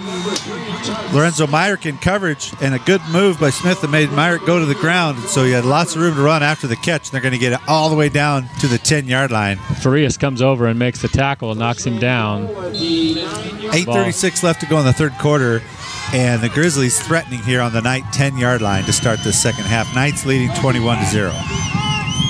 Myrick has struggled to keep up with Smith on a couple occasions. That time really bites the Knights. And they're going to have to come up strong here in the red zone. With Pancho drop back to pass, he throws across the middle, and it's caught. And there's a pick play that they're not going to get. They're not going to throw the flag on. And is it Leslie's going to catch it, or Leslie or Kirkwood? Can't see if it's 80 or 88, but it's 88. Kirkwood makes that catch. They made a great first down play earlier in the game on that same sort of a deal where the Knights have to stop and let the receivers, and they cut across each other. That's a pick where he gets some college coaching. You got two receivers on the other side come across and running into the defenders that were defending Kirkwood. That's a pick play in the end zone, not called.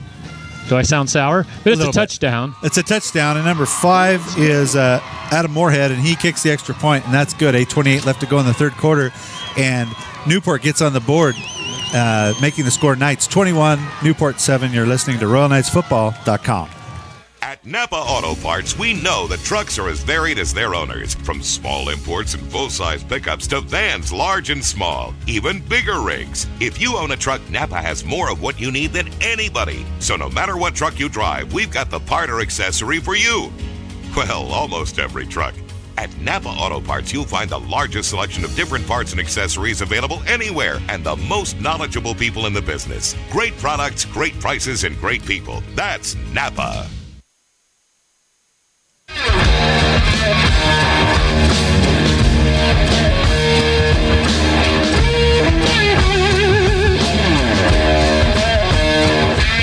Bellevue rolling ahead of O'Day deep into the fourth quarter in that 3A game.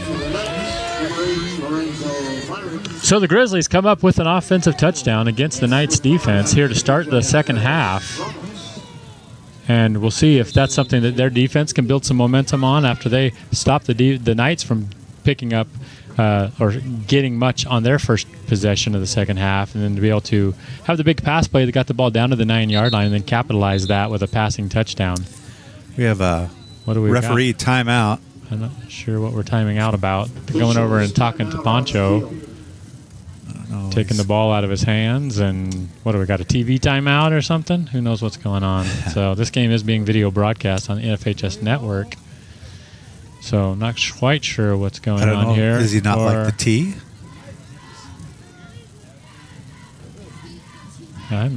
Is it not a legal tee? I don't know what the situation is here. I don't know. They took the tee that was there and swapped it with the coach.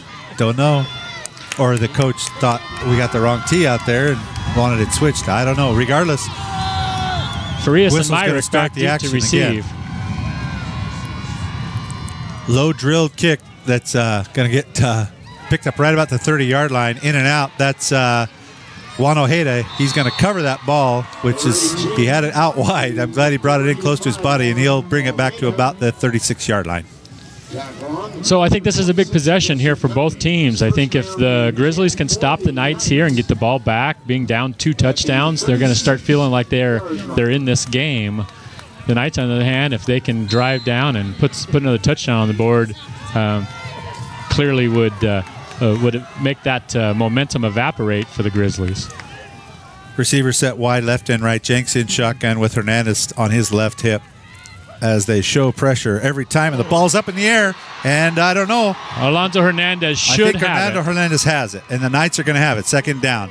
As, Grizzlies are bringing pressure, and that ball was the snap. I don't know that it was a bad snap. I didn't see. I just saw the ball in the air after it got to Sawyer's hands, and so I don't know what happened on the snap, but it's going to be a 6-yard loss back to the 30-yard line. And you got to go forward in playoff football. You can't go backward. Yeah. This is where I think the Knights could be successful with the screen game, quick passes. Right. If the Grizzlies are going to bring the pressure that they've been showing. They back off this time and don't bring the pressure. And the play action to Hernandez, the ball's thrown, and that's Corbin Christensen with a great separation all the way down inside the 40 to the 37-yard line of the Newport. They're going to mark it on the 38. So how many yards is that? 32 yards. 32-yard pass and catch out on the far side to Corbin Christensen. Thrown on that inside, like a skinny post where only Corbin can turn and get that ball. That puts Corbin over 100 yards, 7 catches for 104. First completion of the half for Jinx. And they generally have Koa Pancho on top of Corbin in protection, as they've got that's Farias on the motion left to right. They give to Hernandez. He barrels his way across the 35 all the way down to the 31-yard line. I think he's going to good hard run for about 7. Maybe 8. They're going to mark it on the 30, an 8-yard run. 2nd down and 2 coming up. Gain of 8 on the play, 2nd down and 2, 30-yard mark.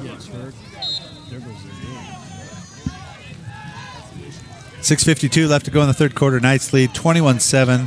Have a 2nd down and 2 on the Grizzly 30-yard line. Ball's on the left hash. They're going from our left to right. Straight I formation in the backfield. Jenks under center.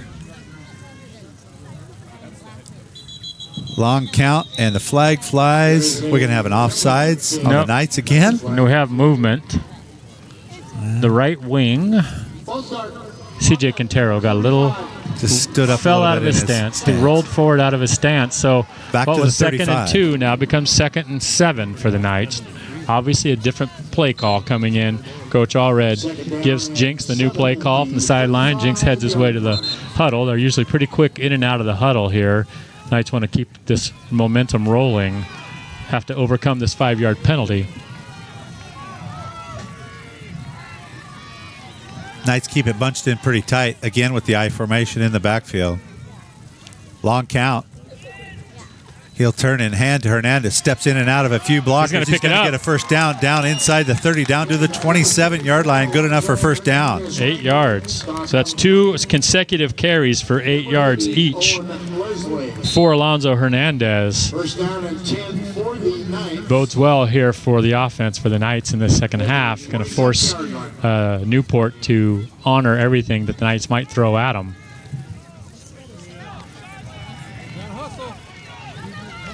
Ten seconds on the play clock. Jinx under center, I formation in the backfield again. Turn and a give to Hernandez on the same play on the right side. He bowls his way forward down near the 20. They're going to mark it just short of the 20 to the 21, but that's going to be good enough for 6 yards. Yeah, 6-yard gain. 2nd down and 4 on Newport's 21-yard line. The ball's right in the middle of the field. Tug Smith from his safety position comes up and makes the stop. Typically not what you want if you're the Grizzlies when the ball's run between the tackles to depend on your safety to have to come up and make that play, which tells you it was well blocked by the Knights offensive line. 8 seconds left on the play clock. Lorenzo Myrick in at running back on the right hip of Jenks, and they will give to him as he follows his blocker, steps in and out, steps out. He's got to move. He's on the side of the 10, 5, touchdown. Great run by Lorenzo Myrick as he followed his blocker. Who was that out here? Was that Rams? I didn't see. Probably was. That's Rams. That's Rams. No, that's Martinez to side, but Rams probably pulled. Yeah, around, and he was able just to put his hand on his hip, let that block. I was going to say he turned inside, but the block turned in, and so he jumped to the outside, divided that, and a great block by the receiver out here on the wide side, and he went 15 yards. From 15 yards in, he went in untouched.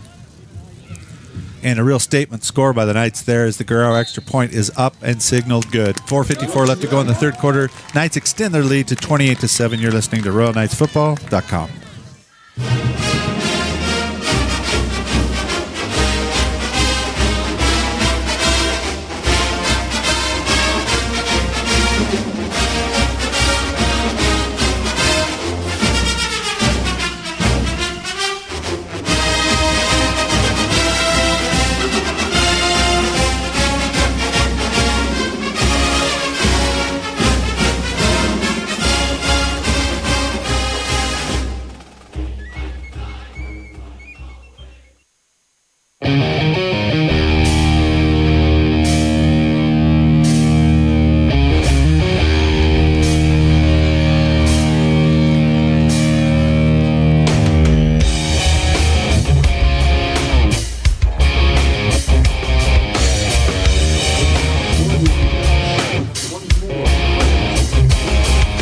Will kick from their own 40 from our left to right.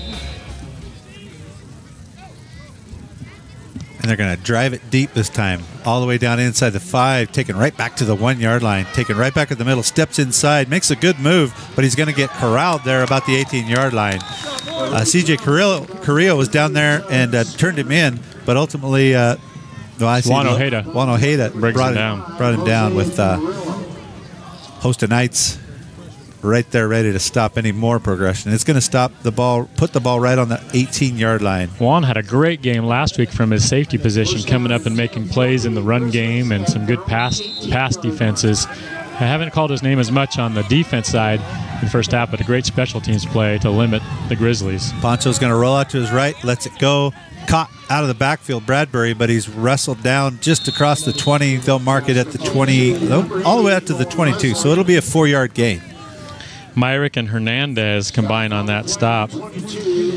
Corbin Christensen was in the area, but he was just making sure they did the job. Even putting it on the 23, so a 5-yard gain, yeah, that's 2nd down and 5. Pretty good spot. It seems like it. Kirkwood motion. across, and he's going to reset up. So they'll have trips all the way here on the near side on the left. Poncho's going to try to keep it, and he's going to get bottled up. But that play hasn't worked at all. No, he may even lose a yard. Lucky to get back to the line of scrimmage. Logan Gomez coming up off the bottom, and also Rams Gonzalez. Number 75, Logan Gomez. Yeah.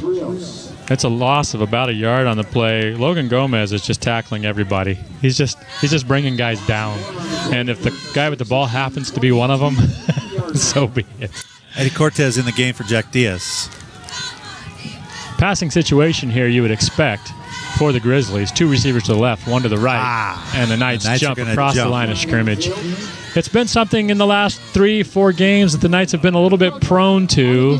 At least this time it was 3rd and 6, and it doesn't give them the first down, but it gives them a much more manageable down and distance. It's going to be 3rd down and 1 is all here now for the Grizzlies. Moves the ball out to their own 26-yard line. And I would expect to maybe see this quarterback power run or a handoff to Bradbury. Well, it's not Bradbury in there. It's number 4 that's in there now, Johnny Miller. Yeah. He's on the left hip of Poncho. They're going to play action him. They're going to quick throw out to Tug Smith. Makes a good move in and out. He's very quick. He's going to get out across the 30 to the 31 for first down. He's going to get the first down. Alvarez comes up and makes the stop from his right defensive end position. So good movement by him to come up and get involved and make sure he brings him down. As Farias was fighting off a block, trying to make the tackle, Alvarez comes from inside out and brings him down. Big first down conversion, moves the ball out to the 31-yard line for the Grizzlies on their left hash. 2 receivers near side, play action, not play action. They give to Miller, and he's going to get drugged down from behind. Let's see who gets up on the top. Eddie Cortez into the game and making an impact early. That's a tackle for a loss. Cortez came up big last week as well when he had to come into the game, play some middle linebacker because Isaac Ellis had to come out, and Jack Diaz had to slide it to the outside linebacker in Isaac's spot, and made a couple tackles for loss there.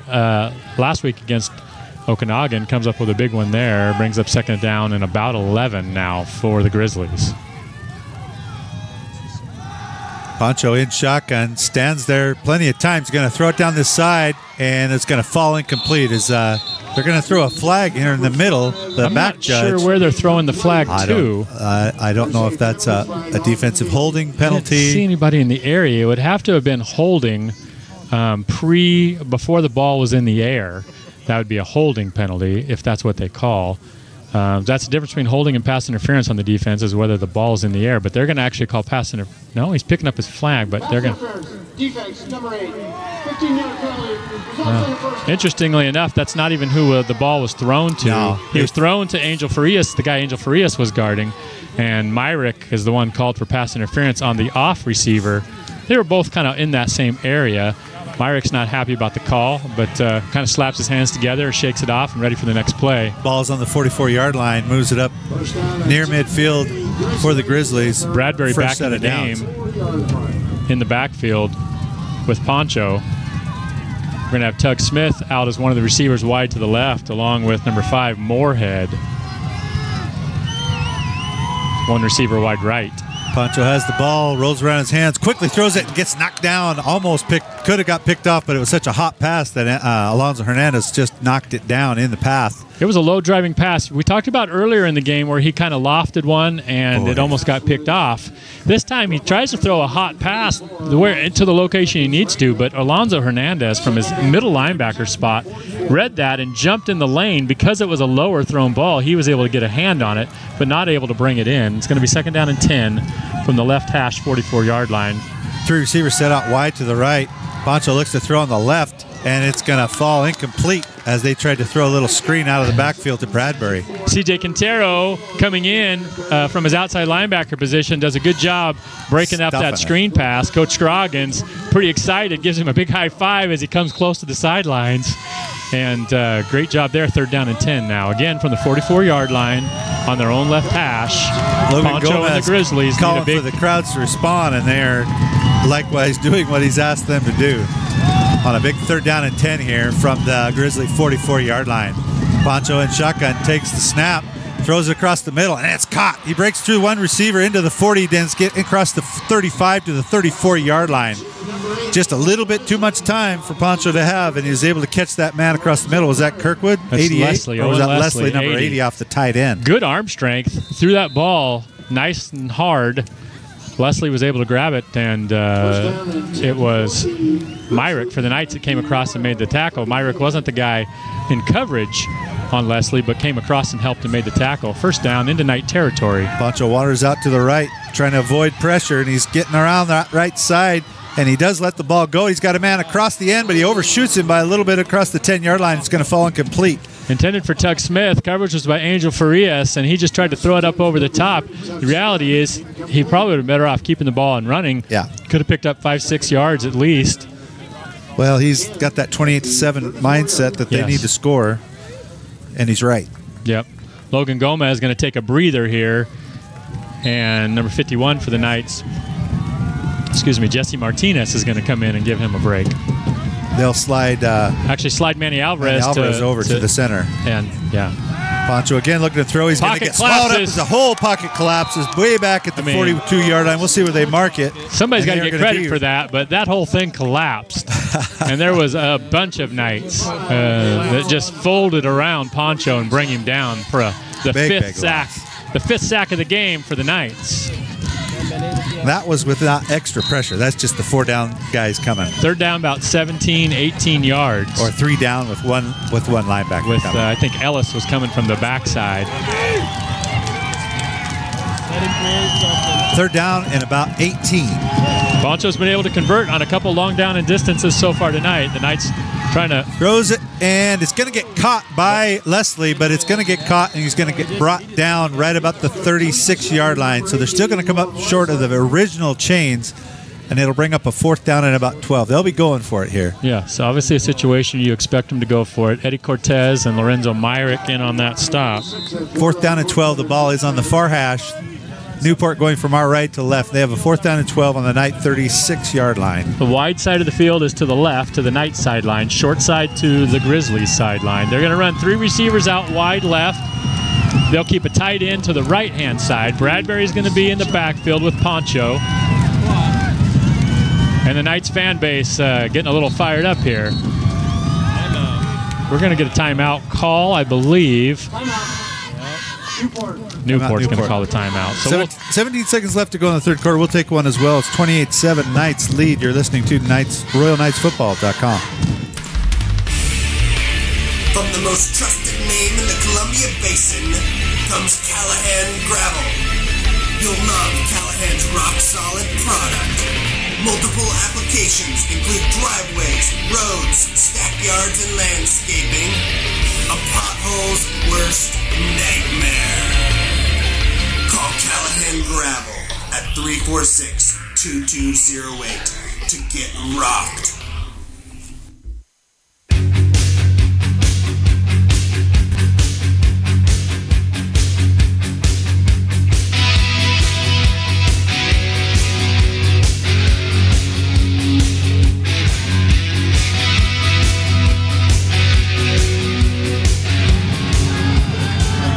Coming out of that timeout, Newport will line up with 3 receivers near side to the left. The ball on the far hash going from our right to left. 4th down and 12. Pancho's going to roll out to his left. Looks like he's trying to set up a screen, and he does. Caught to Bradbury in the backfield, but he's going to get brought down from behind. They'll get forward for about 3 or 4 yards, but the Knights are going to get the ball on their own 32-yard line on that turnover and down. 55, Manny Alvarez comes from the backside after the screen pass was caught. He was chasing down the quarterback trying to put pressure on. When he saw the pass, he turned back upfield, and as the receiver caught the ball and was trying to make a move on the defense in front of him, Alvarez came from the backside and brings him down for about a 5-yard gain. Go the other way. Knights have the ball on their own 32, going from our left to right with the ball on the far hash. With 9 seconds left to go in this third quarter, so likely the last play of this third quarter. After a breather there, Logan Gomez back in at center on the offense. Jenks under center. Hernandez in the backfield with lots of pressure up the middle, and they give it to Hernandez. He follows one blocker, steps in and out. He gets out to about the 39. They're going to mark him at the 40-yard line. It's going to be an 8-yard run to end this third quarter for Alonzo Hernandez. And that's how the quarter will end, with the Knights leading 28-7. We will take a break. You're listening to RoyalKnightsFootball.com. Hard work, determination, team spirit. These are all qualities that put a winning team on the field, and the folks at Saddle Mountain Supply know something about a winning team. For over 30 years, Saddle Mountain Supply has worked hard to provide the highest level of service to the local community. They are determined to offer the best quality products at competitive prices, and they boast one of the top teams in the ag industry, ready to offer a helping hand or timely assistance. From bookwork to fieldwork, from accurate applications to reliable recommendations, Saddle Mountain Supply is committed to using the latest in technology and training to attend all your agronomic needs. Check out our website at www.performanceag.com for the latest in industry trends and market prices. Saddle Mountain Supply at performanceag.com. Quality you can count on, performance you can plan on. Let's go.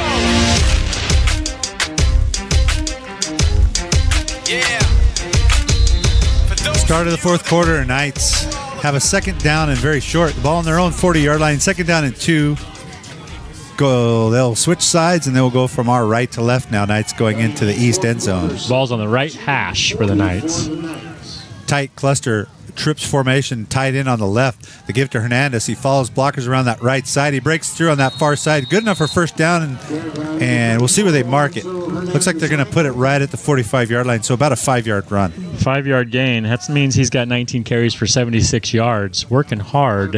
And on the last play right before the end of the third quarter, and on this first play to start the fourth quarter, I would make the same remark.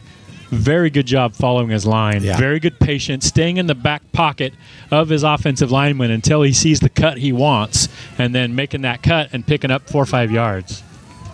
Farias and Christensen near side to the left. Tight end on the left side. Turnaround will give to Hernandez, and he's going to get across the 45 out to about the 48-yard line for about 3 yards. Give him.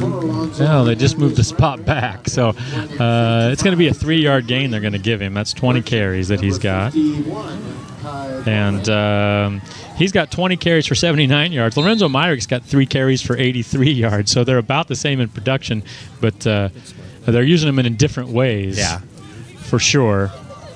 As Alonzo has been the one running between the tackles and grinding out. They want to use this clock and control this clock as well. Lots of pressure getting shown, and here they come. They're going to give to Hernandez. If he can miss it, well, they just couldn't get through that pressure. They're going to knock him down about the 46-yard line. It's going to be a 2-yard loss as they just sent everybody in, and the wrong play I was just about to say, boy, if he can miss that pressure, that could be a big play. Yeah. But he didn't miss the pressure. Knocked for a 2-yard loss, 3rd down and 9. Ball's at the 46-yard line of the Knights, near the center, between the hashes. You expect the Knights look to pass the ball here. Myrick comes in the backfield to replace Hernandez. He's got the better hands of the two. 3 receivers near side. And the play action, Surrey's going to have to step up, and he throws it. And he had to just get rid of it a little too soon, and he got hit right when he threw, and it just is out in front of Angel Farias, falls incomplete. If he could have put a little air underneath it, Angel had a half a step on his man, and with the speed Angel has, he could have broken away and gotten to it potentially, but wasn't able to as Jinx stepped up in the pocket to make that throw. I actually thought for a second Jinx was going to take off and keep it.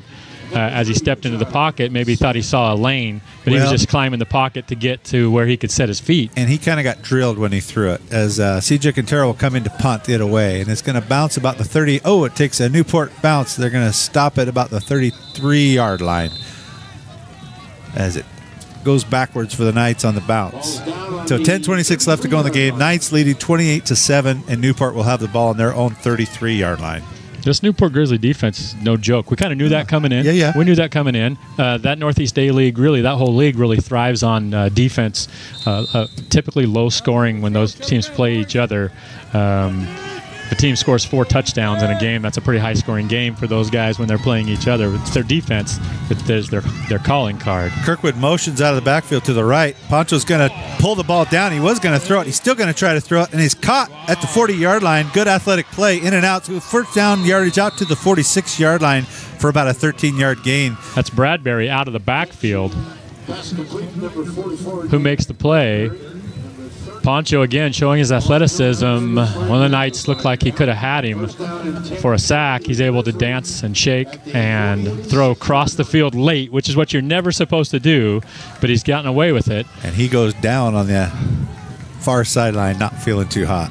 They'll put two more receivers or too many running backs on either side of Poncho, and neither one of them Bradbury. Oh, Bradbury went out. Bradbury went out. Yep. Gotcha. Poncho looks to throw across the middle, and he does high, and it's going to fall to the turf as Corbin Christensen had a chance on the deflection by Angel Farias. Intended for Kirkwood, and Juan Ojeda came up on the defense, and Corbin Christensen dropped back deep when he saw the ball tipped, but wasn't able to get to it. Well defended, trying to just hit that seam with Kirkwood. It's going to bring up 2nd down and 10. Two receivers wide to the left, the only single receiver, Kirkwood, down here on the bottom to the right. With Miller in the backfield. They'll play action to him. Quick throw on the out. Caught about the 47-yard line, but a minimal gain, very minimal gain. Out to the 48, actually. Hit immediately by Angel Farias. 2-yard gain. It will bring up a 3rd down and 8. 9:35 left to go in the game.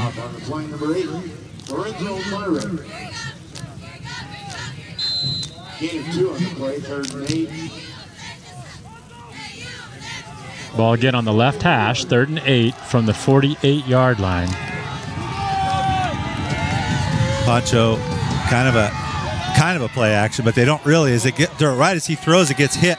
Who get that pressure? We give credit to Alonzo Hernandez coming up, and as Poncho was kind of floating out to his left and looking downfield, kind of flipping that ball in his hands a little bit, and trying to decide what he wanted to do. Alonzo Hernandez had his sights set on him and gets a good push in his chest as he's trying to throw the ball. He does remind me of Brett Clyde. Kind of very confident back there. He's flipping the ball around in his hands as he's eluding the pass rush. But the Grizzlies are in punt formation, but the Knights aren't buying it, so they're going to drop deep, and it is a fake. And it's knocked down. Great defense. Great defense. The intended receiver was number 6. Number 6, and he was open. Ryland Hastings. And when that ball was coming across to him, I can guarantee you he thought, I'm open. This is a good throw. It's coming right to me. I don't think he had any idea Corbin Christensen was stalking him from the backside and reaches across and punches that ball through Hastings' hands. And it's going to be a turnover on downs for the Knights. So the Knights offense is going to have the ball just into Grizzly territory on the Grizzly 48-yard line. Ball on the right hash. The Knights lead 28-7 and have 9 minutes left of clock that they need to melt away in order to win this game and move on to a 3rd straight appearance in the 1A state championship in the Tacoma Dome next Saturday. 2 receivers bunched near side to the left. Actually 3. Play action to Lorenzo Myrick. Sawyer gets hit right when he throws, and he had a man open, but he gets hit from the backside right as he throws, and it falls incomplete. That's a tough one. He's got to have a little bit of a clock in his head. He had some time. He's waiting for some receivers. Now, all the patterns, or most of the patterns, were run deep, and so maybe a couple crossing routes would maybe give him a chance to get rid of that ball a little bit sooner. The Knights offensive line did as much as they could. You can only give 3-4 seconds. Right. And Jinx has got to manage that a little bit better as he gets hit in the back as he releases the ball and forces it to just go out about 8 yards and at least hit the ground harmlessly to the turf. 2nd down and 10 for the Knights.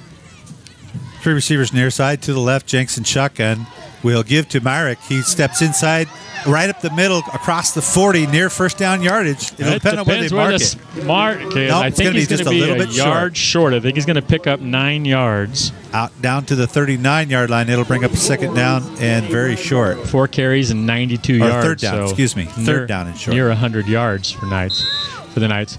Hutron's going to come into the game, or 50, and that's actually Angel Farias that comes out. So the Knights look like maybe they're going to put some extra beef. They're going to put Hutron in at fullback, as opposed to Jack Diaz. And Hutron, a guy that can do a lot of different things. Pops that man on the outside, and Myrick still on his feet across the middle, spins across some tackle. He's still on his feet to the 10-5 touchdown. Lorenzo Myrick. 39-yard touchdown. That's Lorenzo Myrick's 2nd touchdown. Give a little credit to Javier Hutron, who caught that outside shoulder, and Lorenzo, give him credit because he went to the outside instead of the inside. The defensive man made him decide which way he was going to go. Javier hit him to the outside shoulder. Lorenzo popped to the outside and made a great spin move to the inside.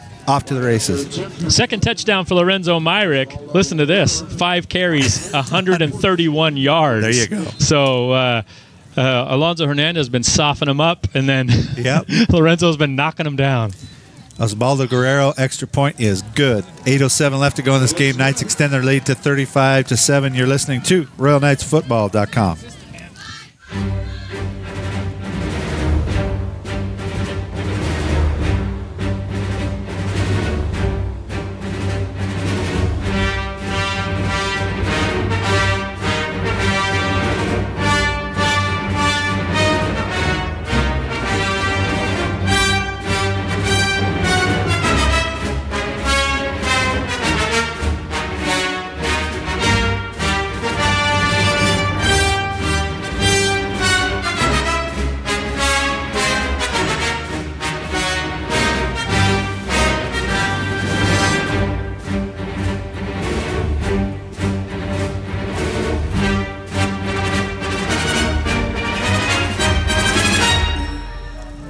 Big score there for the Knights that will certainly solidify this victory with 8 minutes left to go at 35-7, leading in this game. Lorenzo Myrick obviously making a bid for the PerformaTech.com performer of the game, but also these offensive linemen. This is 2 weeks in a row where they have created creases and seams and worked their tails off. Manny Alvarez having a great game on offense, also on defense with a few big plays. These guys are working double duty and working hard. They're down there on the sidelines. Oh, and they threw that ball out. That's a that forward looked pass. like a forward pass, totally. And they're not going to. There is a flag down. Okay. So the runner came up the middle and he tried to flip it out right at the last second as he was covered hard, and he's just trying to make something happen. But it did go forward, and so that's going to roll them back. What, another 10 yards or 15? I'm not sure actually what the penalty is on that. We'll wait and see. It's rare enough to see that call. That play happened, so I'm not up on what that's going to be as far as distance goes. Flag flies at the 18. It reminded me of what we used to do when I was a kid back in the cul-de-sac. Yeah. Out on the asphalt, throwing the ball around. Oh wow. Okay. Well, they're going to say it was backwards. It was awful close. And the crowd, who was all the way down here on the 40-yard line of their own, are determining that was a horrible call. But that's okay. But no big deal. It could have just been side by side. It was close. It was definitely close. So they picked the flag up. They will have the ball on their own 20-yard line with 7:57 left to go in this game with lots of points to make up. Pancho's going to be throwing that ball, and he's flushed out of the pocket, still on his feet. And he gets hits right when he throws. Great job, Alonzo Hernandez with a big hit from the backside.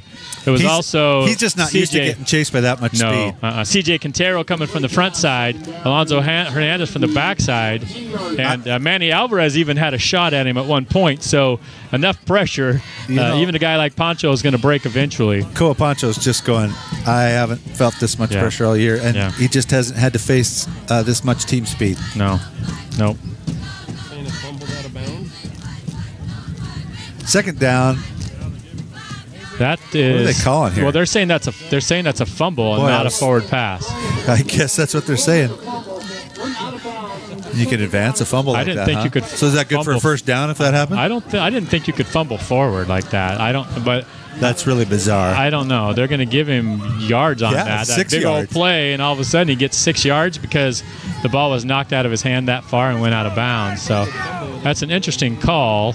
Yeah, I'm not sure. I don't know about that. Yeah, the white hat's going to come over here and talk to the side judge a little bit too, clarify for him. So I'm sure he can clarify to the Knights coaching staff, as they're going to have plenty of questions about that one. Yeah, I'll be interested to hear what the report is. The Knights fan base getting a little excited here at the behest of the defense.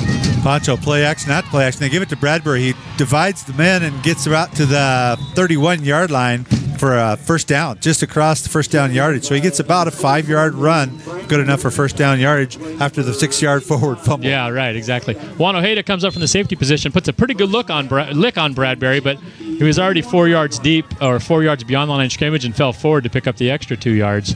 They're going to have the ball in their own 30, 31-yard line on the right hash. They're going to have a bunch formation to the short side of the field on the Knight sideline, 3 receivers, just 1 receiver out wide left in isolation with Angel Farias in coverage. Pancho and shotgun will give to Bradbury, steps up the middle, does divide the defense a little bit and gets out to about the 40-yard line, a good 9-yard run, even a 10-yard run. They're going to cross the 40, and they're going to move the chains right away. Bradbury's 10-yard run. Lorenzo Myrick, the sophomore, comes up and makes first contact, but Bradbury drives him back a little bit, enough to pick up the first down. Not enough to break the tackle, but enough to pick up the first down. Running the ball is going to chew up clock. They'll switch formations this side, put the 3 receivers wide to the left, to the wide side of the field. Pancho's going to keep the ball this time, and boy, he does not get anything. That is going to be you got to give that to Alonzo. That is Alonzo. He came in and just had a nice, huge collision with Pancho. In fact, we're going to call that the Callahan Gravel rock solid hit of the game. Absolutely. As Alonzo Hernandez comes up, and as Pancho is trying to dance around the hole and figure out where to go, just gets drilled. He gets drilled by Hernandez. Gain. Second down and 10. And they're still trying to get their formations down. They got lots of time, 15 seconds on the play clock. Tight into the right, 2 receivers to the left, just 1 right, wide receiver, wide right. Pancho looks to throw, and he does out of the backfield, and that's to Leslie. Interesting enough, he's that going ball to get stopped. Well, they're still not. They blew the whistle. The play's over. Number 80, Owen Leslie, still trying to go, even though the whistle calls the play. Giving it out all the way out to the 45. So that's about a 2-yard extra. Actually, that ball was intended for Kirkwood on the deeper route. It was tipped at the line by one of the Knights defenders and fell in the hands of Leslie. Leslie picks up 4 yards. It's going to be 3rd down. And 6 for him, for the Grizzlies, on their own 45-yard line. Ball on the right hash. 5:30 left to go in the game. Pancho takes the shotgun snap, flips that ball around in his hands, gets flushed out the right. Big flag comes out and caught by Kirkwood, pushed out of bounds about the 37-yard line, but I think that's coming back. We're going to get some sort of a holding call, or the number 62 for the Grizzlies seems to think maybe it's a face mask on the Knights. But we haven't gotten a call yet from the white hat. We're going to say hands to the face? We're waiting to see what it is, as we've had no indication whatsoever. You would assume it's holding from where it was thrown. They're going to say personal foul on the Knights. They're going to say personal foul on the Knights. Hands to the face, so that's going to move the ball into Knight territory. Well into Knight territory with the first down. I'm not sure who they're even going to call that on. Yep, and Isaac Ellis, the good team captain, pulling his man back, saying, look at the scoreboard. It must have been Logan Gomez, the one that they called that on. He doesn't agree with it. He wants an explanation, and that's a good move by Isaac, just to say, don't talk to him. We're going to win this game. We need you next week. So how many yards are they giving him? Well, they're giving him 15 from the infraction. But we were back there at the they're giving him 20 yards. Well, he was at the 45-yard line. So, yeah, it's about a 17 yards. So I'm not quite sure about that. I don't think it's from where the incident was. I think it's from the line of scrimmage. All the way to the 38, where they'll give to Bradbury, and he's going to get drugged down by Logan Gomez, and Rams taking out a little bit frustration. It's actually Alonzo that gets to him first, and then Logan and Rams, those guys. 2-yard loss. Logan's back to the 40. I would not run it between the guards right now if I were the Grizzlies. Somebody might come back, less one appendage or something. Logan is fired up. Down to 5 minutes left to go in this game. Ball in the Knight 40-yard line. 2nd down and 12 coming up. Newport going to our left or right. Pancho will give to Bradbury, and he's stopped in the backfield, hit by Manny Alvarez, and he drops off his own man, 79, and he gets knocked down. So we'll give that one to Manny. Yeah, we'll give Manny that credit for that tackle. That's his 5th tackle, and now that's a tackle for a 4-yard loss. He's the one that made contact, and then the Bradbury actually kind of got caught up underneath his own lineman in the process of trying to avoid after Alvarez made contact and actually just kind of had his legs taken from him. It's going to be 3rd down and about 17 here for the Grizzlies. Oh, and they're drawing the Knights off, and that's going to move the ball 5 yards forward. So that's Manny Alvarez with all that energy he's got after success that he's had on the defensive front, wanting to get going a little early. Still, it was about 3rd and 16, and that's going to move it up to 3rd and 11 to the 39-yard line of the Knights. Time for a big defensive play here for the Knights. We'll see if Pancho puts the ball in the air, see if one of these Knights defensive backs can make a play on the ball. Knights showing a little pressure, and they do come. They're all coming. Here they are, and they're going to pull him down way back at the 47-yard line.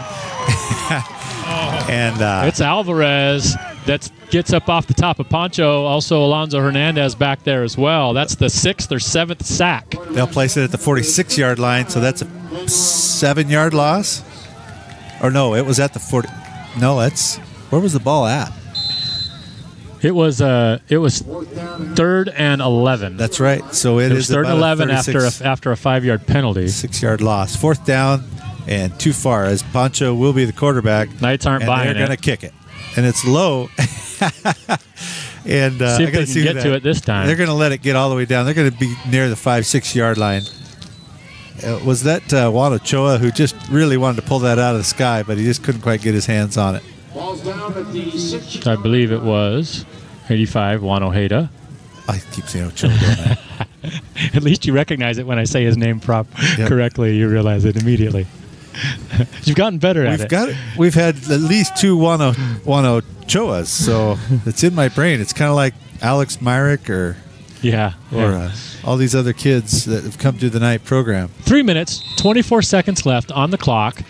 The Knights have 35-7 lead. There's a slight wind blowing into their face. They've got the ball 1st down and 10 from their own 6-yard line. So the goal right here is to chew clock. Jenks with a shotgun under center will hand it to Alonzo Hernandez, and it will come out to the 10-yard line for about a 4-yard gain. Yeah, it'll be a 4-yard gain. The ball was on the 6. Knights will take a lot of time. Yeah, no hurry. And the nice thing is you got the play clock. You're not depending necessarily on the back judge to give you the 5-second signal. You've got a play clock with numbers rolling down so you can see that really well. Jenks under center.